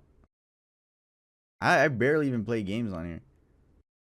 Oh, are you talking about mouthwashing? Named Grace. The video starts with Lacey and her MP3 player, and we seem to have an interview with someone named Grace, who goes on to describe her experience dealing with many people finding the horror portions of Lacey's games. Meaning the games are tangible and actually happening in the world and not just something that we, the audience, get to see. Apparently, one of the creators of the website that originally hosted Lacy Games has credited her as being a co-creator, to which she seems to deny. Eventually, she did play one of the games after incessant complaining from upset parents to check out what was going on, and as it turns out, they were right. It was called Lacey's Pet Shop. Lacy has one of the most famous pet shops in town. People come from all over to buy their perfect little furry companion, and it will be your job to help her today. Instructions. Listen to the client's animal demands, then use the items on the bottom row to customize them and get them all ready for their new loving homes. Remember, the animals from Lacey's Pet Shop should always be perfect for their new owners. Good luck. I wonder if it's From different there, from the as version is we to be played. expected with this I kind like of 0 horror, out of 7. the first one is pretty inoffensive, but it already starts getting strange with the second, where the cat is forced to be dyed and wear contacts and glasses for the owner. Lacey doesn't seem to mind this too much, though. As is expected, the demands made of Lacey get more and more ridiculous as time goes on, like making a bird emo, or Jesus Christ, what is that for?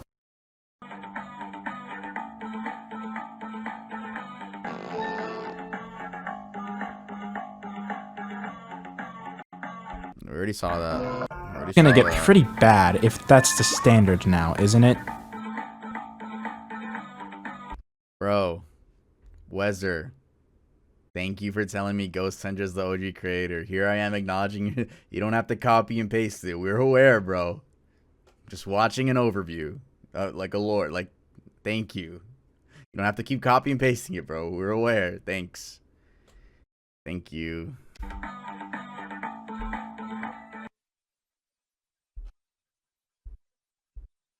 Oh, okay. The next guy asks for a bunny without ears, a tail, or legs because they're distracting? Lacey doesn't look too comfortable anymore.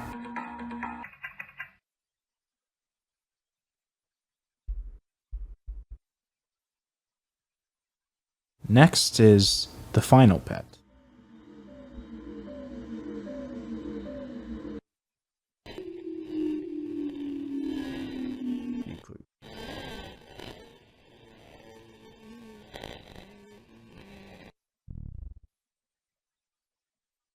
Oh, great. It's a point-and-click adventure now. Where am I? I can click here to go left. The cat is blocking my way. Should I try speaking to it? Hiss. I won't let you pass. This is the most awful day ever. Hiss. I was chasing a bird, and the bird stole my skin. I've been hurt, so I will hurt others. When going to the left, Lacey finds the cat skin and eventually returns it, and it says, "That's so kind of you. I'm cute again. Sorry for being so moody. Meow bad. You may pass." Then we proceed to the house. I must click on the door. Once the house is entered, Lacey first checks the right room to see a group of humanoid pigs eating in the dining room. Oh, that was in the right room before?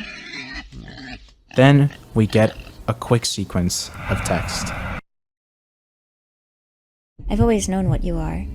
From the moment you first touched me when I found myself stepping over remains of your skin glued to the floor. You have no regards. I had none either. You squealed like a pig, just like a pig. This had been my childhood dream, the one you took from me. I collected all those bruises for years. My spine hurt as if a needle went through each segment. Once I got used to it,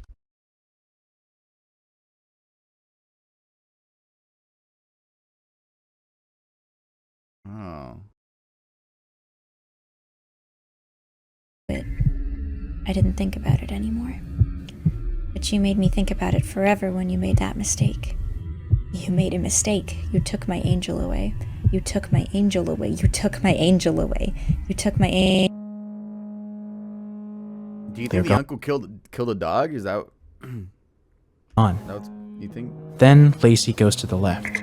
It's the living room. She says, I feel like crawling inside of it. Yeah. Please click it.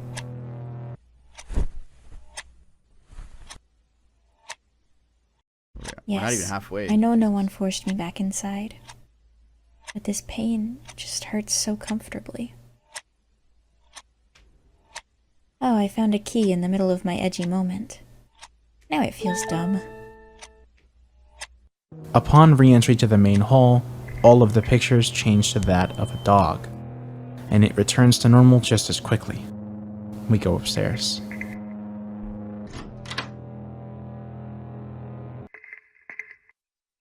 Uncle, have you seen Puddles anywhere? I can't find her.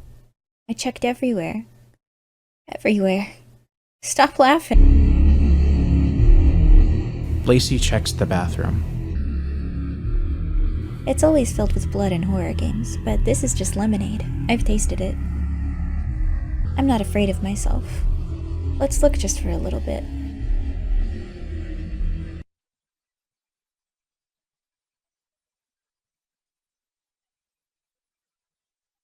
Then we get a terrifying sequence.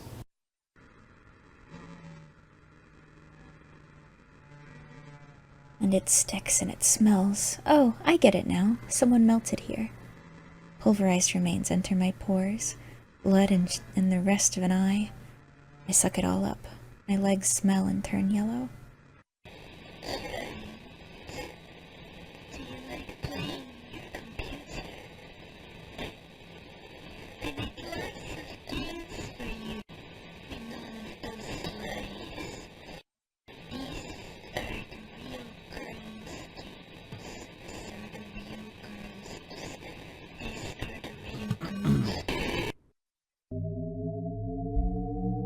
We re-enter the hall.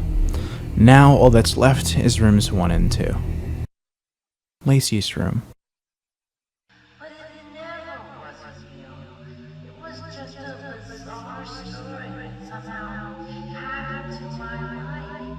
It looks like the pie. I don't know, it looks like the letter A too.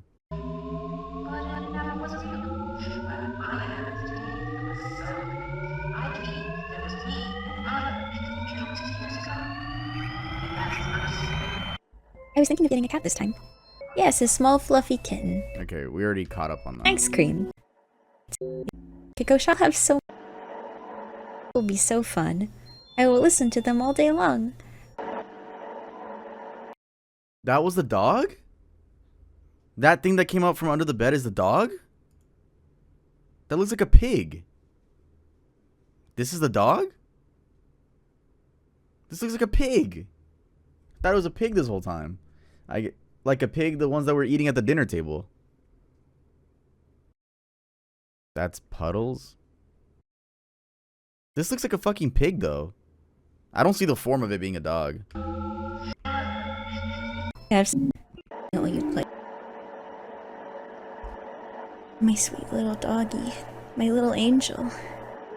I couldn't take it anymore. You can hurt me all you'd like, but you weren't allowed to take it from me. I will let you f***ing rot.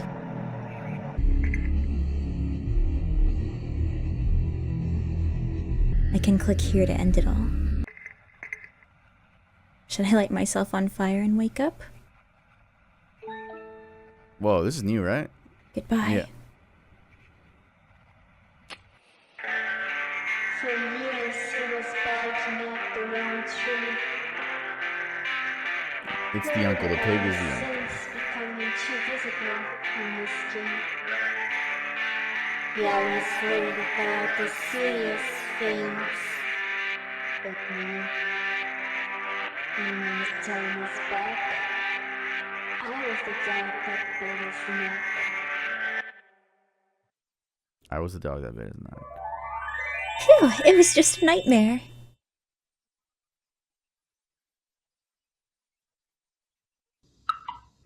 I only then realized the other co-founder, Rocio, was hiding a lot of things from me. We went our separate ways in like 2010. I'm not even sure she's still alive, to be honest with you.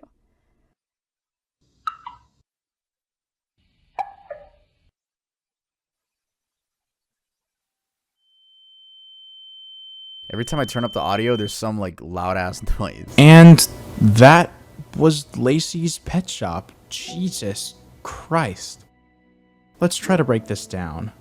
So, the main theme being explored here is obviously about Lacey's pet, which is expertly introduced in the form of a pet shop flash game. We also learned a decent bit about the people who actually created Lacey's, and we know that someone is interviewing a character named Grace to get some information clarified, and even she doesn't know where the game's original creator went. We also learned that the website that originally hosted Lacy Games was called LacyGames.com and began in 2004. At the 6-minute mark, the video changes into a point-and-click adventure in which we get to see an abstract interpretation of Lacey's childhood home. I believe the pig people we saw in the dining room could have been a representation of the way that she sees her family, or at least her uncle, considering she goes on to describe him as a pig right after. However, considering the size of the house, I don't think she lives with the rest of her family, assuming they still exist, because there were only 2 bedrooms upstairs. In the living room, she comments on the gruesome painting on the wall, saying it's pretty. And here, when she crawls into the cage willingly, I think this is where we unlock some pretty deep symbolism. Lacey grew up being abused. It's all she's ever known, and I believe the cage represents her feeling of being trapped in that cycle of abuse. But despite all of that, she finds a painful comfort in being in the cage, being in the situation. Once this trauma has established itself as normal, leaving it for the comfort of other people's definition of normal can be indescribably difficult. But to outside observers, leaving a traumatic or abusive situation might seem really easy sometimes. I mean, the key is right there. Well, Lacey found her key. The scene in the bathroom is one that I have the least explanation for given current knowledge, but I couldn't help but be astounded by this part. I'm not afraid of myself. Let's just look for a little bit. I'm Lacey. It's a sequence with an indescribable sadness, and the part after is one of the most disturbing and uncomforting things I've seen in internet horror. If I had to give an explanation, I believe this sequence could be implying that Lacy Games were created as an outlet for the original creator's own trauma within the universe, and we don't really know where that creator went because Grace says that they fell out of contact in 2010 and that she doesn't even know if that person is still alive. Remember when I said Lacy had found her key just now? Well, that key was killing her uncle. It was so simple in retrospect that it made her feel dumb. After all, he killed her angel, the only thing that was keeping her together. Of all the terrible things that he had done to her and said to her, he had finally made the most crucial mistake, and he didn't even know it. Obviously, I wonder what the motive was of killing her dog, just to fuck with her. Like, in the lore, like why did he have to kill the dog? She didn't know what to do with his body, so she stuffed it under the bed until it was rotten. Then she woke up, as if it was just a bad dream. Throughout the Lacy series, Lacy has always died at the end of every episode. For someone who never really did anything wrong, unless she herself had something done to her, it's tragic that she's consistently met with some of the worst possible things that can befall somebody. It's evident that Lacy has almost no regard for herself, and she seems to be living to make others happy. In all of these games, she's trying so hard to please the people around her. Her uncle, her dog, her customers, but it's never enough. And everyone has a breaking point. How old is she? How old is she? If she has a restaurant, that's crazy. I didn't think about it like that deep, but yeah, she owns a restaurant, right? And it's named after Lacey's restaurant. Does it ever say how old she is? Like in any of the anywhere? the confines of these games, Lacey She's 16 with a fucking restaurant? Yo. That's crazy. 16 with a restaurant. How do you even do that? is doomed to die over and over and over again. And there's nothing she can do about it. The next episode, which is a whole 26 minutes long, is titled The Disturbing Rabbit Hole of LaceyGames.com. It opens with a full It's not version supposed to be that realistic. It's talking about girlhood trauma. I feel like it is trying to be realistic, but I get it. It's a video game. Of the song, which was briefly heard at the beginning of the previous video. The music video introduces us to two new characters, Lacey's friends, Macy and Jay. The song is a banger too, but once it reaches its end, a scream is briefly heard before we cut to an amazingly stylized section depicting a conversation between Grace and Charlie. We didn't previously have a full name for Charlie, only a username from a video description, but we can safely put together that they're the ones we've been watching actually play through the games this whole time. Grace tells Charlie that the scream at the end of the recording was actually Rocio, the other founder of LaceyGames.com, who sang and voiced as Lacey. Apparently, this was very stressful for her, to the point where she would scream in the studio bathroom for everyone to hear, and then the recording happened to capture one of those instances. Charlie pressures Grace, asking what was wrong with Rocio, but she says she never bothered to ask, and just assumed that Rocio was, quote, a little cuckoo. At this point, you've probably noticed a bit of a strange pattern between the previous video and now. She's very willfully ignorant when it comes to Rocio and all of the bad things that came out of Lacey's. She never bothered to ask why Rocio was feeling so stressed, and also never bothered to figure out if she was even still alive after they lost contact in 2010. And this seems strange to me because I assume that Grace and Rocio must have been close at some point to start the entire website endeavor together back in 2004. After that, we get to see what LaceyGames.com's homepage actually looked like, and it includes way more than just a handful of games we've gotten to explore so far. Some of these include Lacey's Love Meter, Macy's Horoscope, Macy's First Day of School, and Lacey's Makeup Parlor. Next, we get to see the About Us tab of the page. There's another character? Lacey. Macy. Macy is another character. Okay. Oh, and then Jay. Love Meter, oh, that's who she was performing with. Okay. Macy's Horoscope, Macy's First Day of School, and Lacey's Makeup Parlor. Next, we get to see the About Us tab of the page, which ironically says that LaceyGames.com was meant to be a safe space for kids to play, and we know how that turned out. Below that is some brief character information. Macy is described as knowing all about astrology and astronomy. Lacey is described as a seeker of adventure, being a bit of an airhead, but always friendly and appreciative of fashion and music. And finally, we have Jay, who's the cool, outgoing tomboy who loves skating and rock music. While scrolling through the page, Gracie and Charlie begin to discuss their favorite characters. And after Charlie mentions Jay was their favorite, Grace says that Jay gave her the creeps, because Rocio, quote, permanently killed off the character in 2009. Charlie wonders why she can't remember anything like that. Interesting. Interesting. I gotta go take a piss. I'll be back.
Alright, back. I'm back.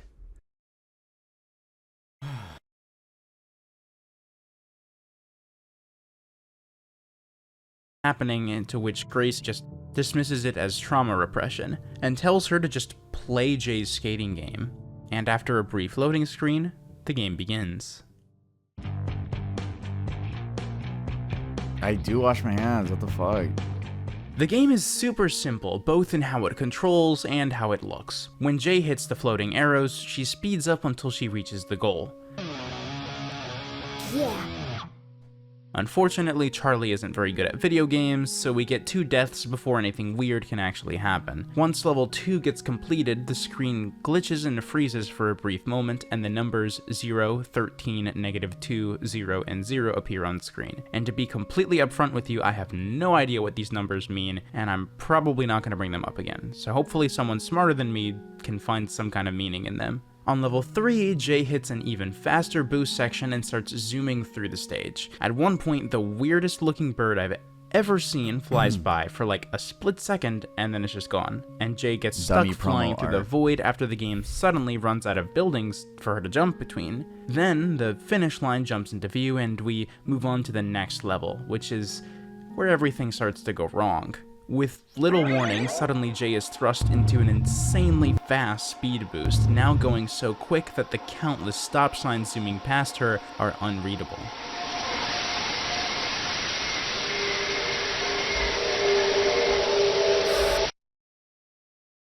You killed Jay. It gets interrupted by a prompt to email a friend the score of the game, and we return to our conversation between Grace and Charlie. Charlie questions why Rocio would expose children to stuff like this, to which Grace once again dismisses it as her just being crazy. We then go on to learn that Grace didn't know anything was wrong with the skating game until she started getting her inbox flooded by angry parents. And even then, she didn't believe them until she checked the game for herself. After that, Rocio continued to mess with the website, deleting all of Jay's games and making the character vanish from existence. That is, until she started appearing in other games. Now we get to see one of the games that was on the homepage before, Lacey's makeup parlor. Everyone loves feeling pretty, and Lacy is here to help with her super awesome makeup skills. Use your creativity and imagination to give the clients makeup looks to die for. When you're done, you can save or print your creation to share with your friends what you and Lacy did. The clients are lined up and waiting for you to make them beautiful. Oh, they misspelled beautiful. Grammar police. They misspelled beautiful. Lacy did. The clients are lined up and waiting for you to make them beautiful. As you might have come to expect by now, the first couple clients, who have gorgeous character designs, might I add, get their makeup done without anything strange happening. The third client, though, has a bit of a face drooping problem, but fortunately, the player can fix her. This looks really HD. The next client seems fine at first, okay, but beauty then standards? a worm starts approaching her from behind the UI. Oh, let's go ahead and fix that. How about the next client? Well, her eyes aren't very pretty. Let's just close them. And the next client? Oh, well, there isn't one. Where is the next client? Thank you, Moondog. I appreciate that.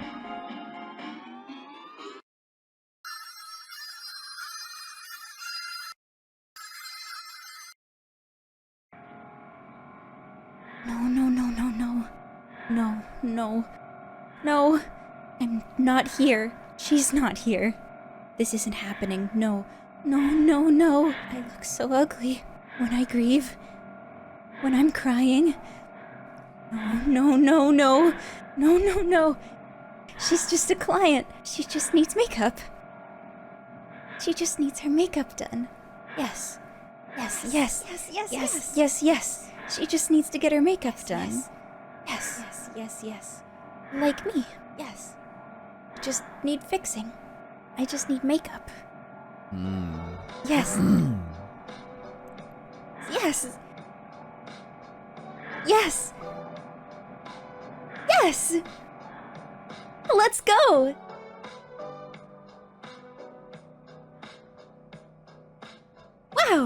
You look so beautiful.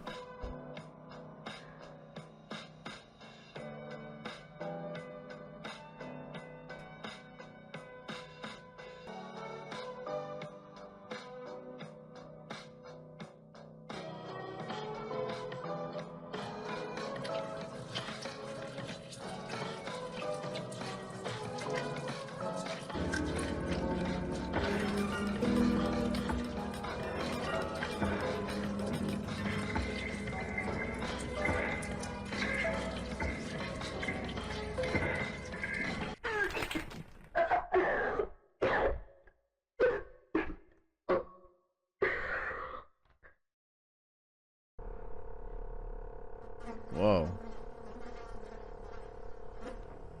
Silly Jay. Oh, silly, silly Jay. Please collaborate. You just need to stand still. So I can fix you. Maybe if you just used some makeup. Maybe if you were a little more feminine. You wouldn't have. This wouldn't. Just need some.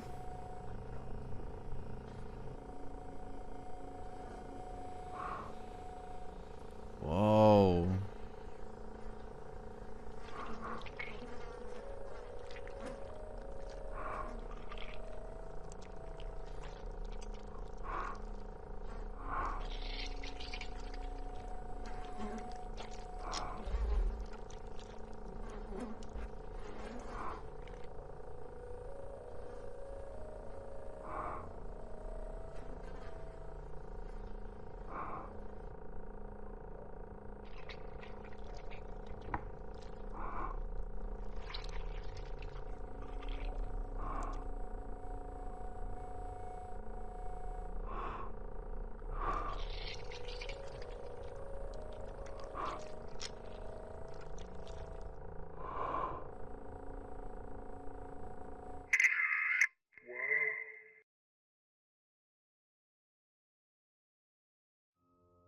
Finally, we continue the conversation between Grace and Charlie, but this time, the interface... I just love this Flash game aesthetic. The creator went fucking stupid. This is so cool to me. This is a bit gory. According to Grace, this thing with Jay wasn't a one-time thing. She was showing up dead everywhere throughout the website, traumatizing a bunch of kids in the process. And Charlie then asks a great question. You didn't stop, Rocio? And what does Grace say in response? There was nothing I could do to stop her. She was so weird and gave me the creeps. None of it was my fault. I just left. It wasn't my business. Throughout the rest of the conversation, this dismissive trend that Grace has been showing the whole time continues. Charlie asks if Grace is even remotely curious as to what happened to Rocio, and Gracie initially says she's actually glad she has no idea where she went. And during the conversation, a strange untitled exe file appears behind the UI, and eventually it moves to become visible. What this is, I don't know, but considering the timing, it might have something to do with Rocio. Finally, after some pestering, Charlie gets Grace to agree to looking into where Rocio went, and the video ends with a goodbye song from Lacy. Cut himself off.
Finally, we get the credits. where Macy is seen comforting Lacey, her makeup ruined by her tears.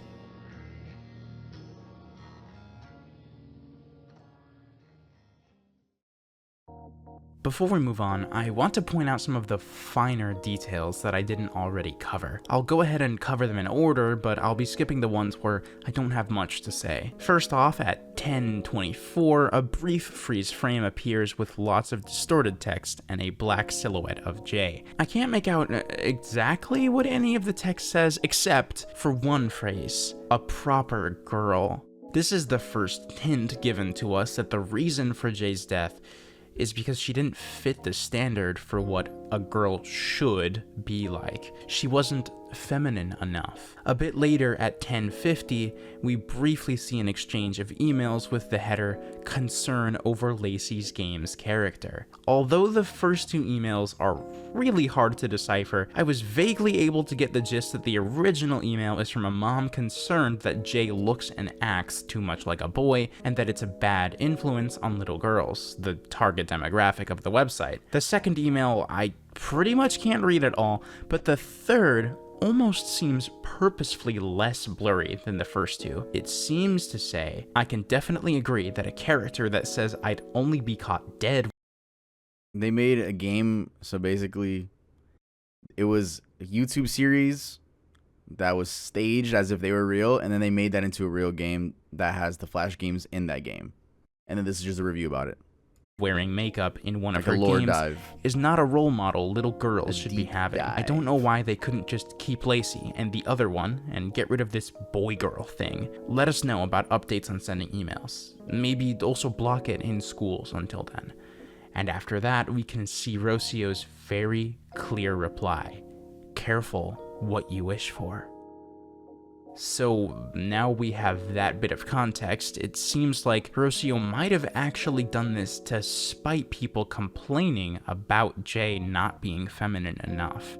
Jumping forward to the makeup parlor section, a frame at 12:27 says, the power of makeup, hide undesirables with illusion. At 14:48, a frame with a picture of a morgue and red text can be seen. It reads, vanity doesn't die. You are not excused from vanity yet. You still can't be looking bad now. I can fix you.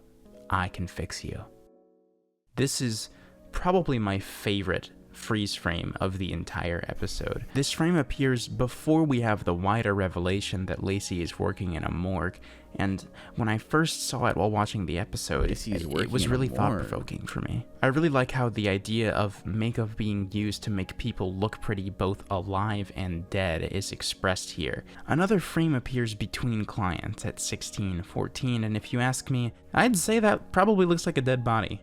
I think by now, it should be safe to assume that the makeup parlor game was actually Lacey working in the morgue the whole time, which explains the gore moments with the clients where they needed to be fixed, and the presence of Lacey's gloved hand actually appearing in both the parlor and morgue sections. Skipping forward to the scene with Lacey handling Jay's corpse, at 20:50, a frame with disturbing imagery contains text that reads, "Smile for me, girl.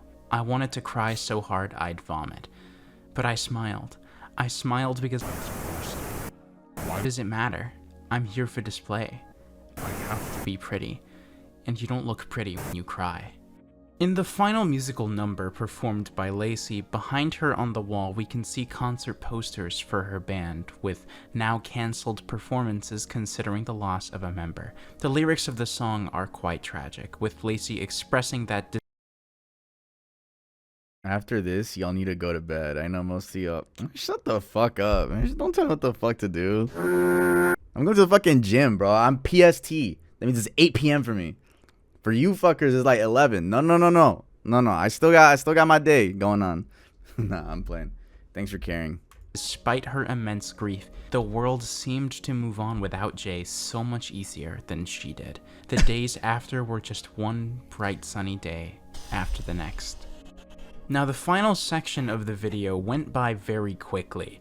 If we slow it down a bit, we see pictures of what seems to be Rocio bleeding and caught in countless cables. We saw a very similar visual in the previous episode as well. Among the flashing images, there's also a piece of art which shows Jay bleeding from the mouth with text that says, "Dead girls don't cry." We then see frames seemingly depicting a conflict between Lacy and Jay, with Jay violently attempting to choke Lacy, and throughout this the 5 stages of grief also flash by in big, bold red text. And that's the last detail that I wanted to showcase.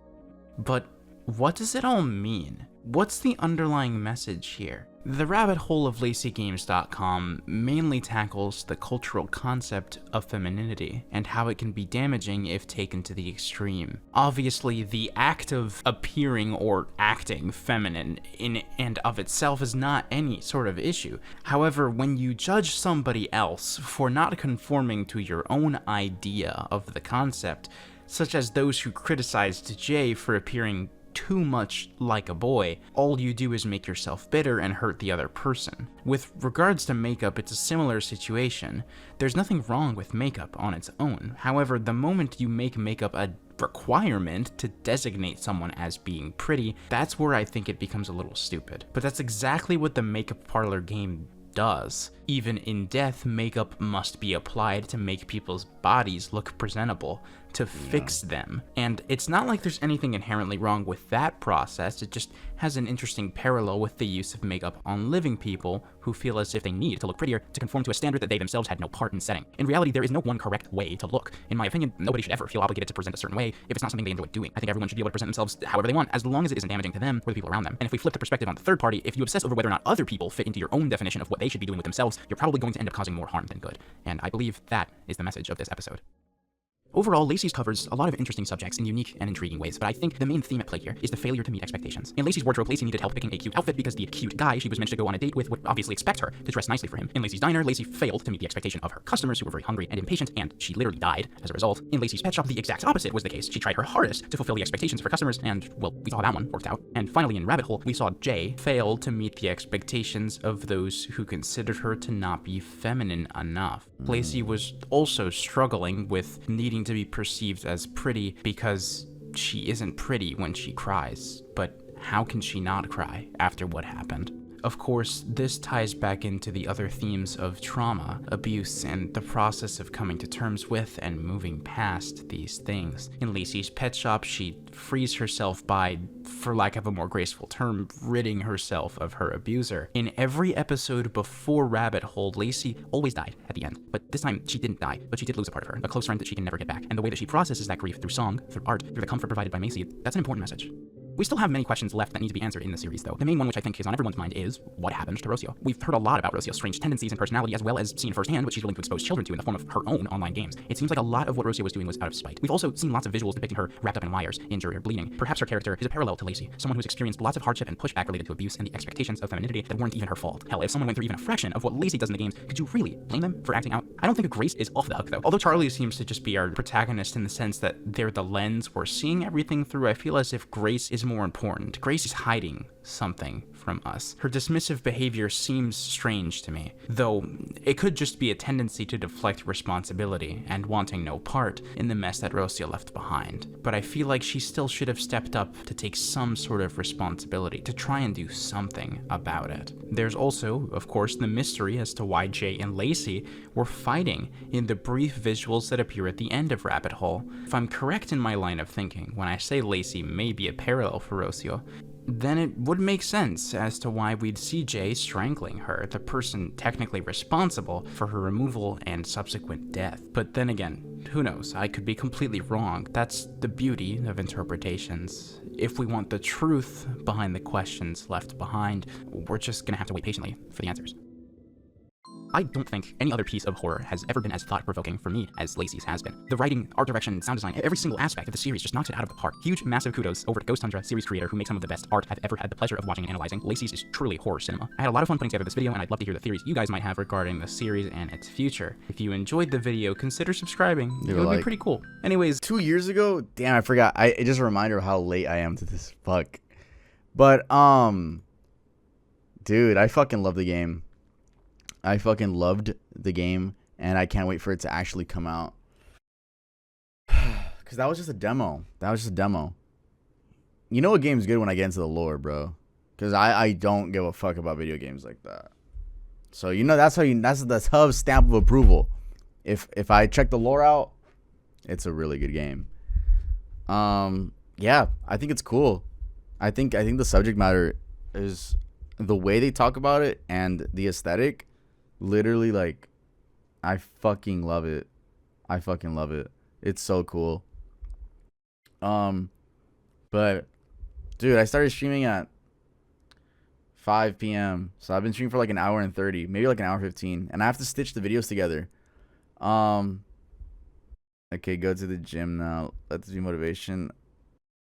I can life more than you, and I'm a girl. You mean lift? Looks like you can't fucking spell, dumbass. Anyway. Yeah, I'm gonna go to the gym. Goodbye, everyone. Like, you know I've been wanting to go if I'm watching at ×2 speed. That's how you know, like, this fucker's trying to dip, bro. If I have like assigned hours on streaming, I stream whenever I want. I don't have a contract or anything. Obviously, I just fucking do whatever I want. But wow.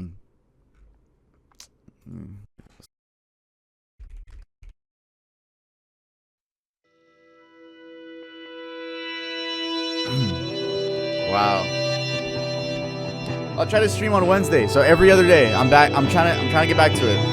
Yeah, go to the Discord and leave recommendations for what I should react to, game ideas, stream ideas, rabbit holes. There you go.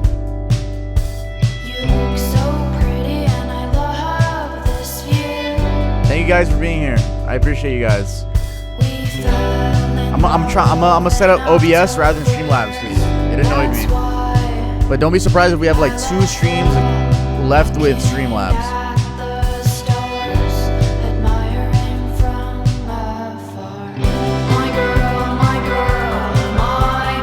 Bye everyone. Put that red TGM emo.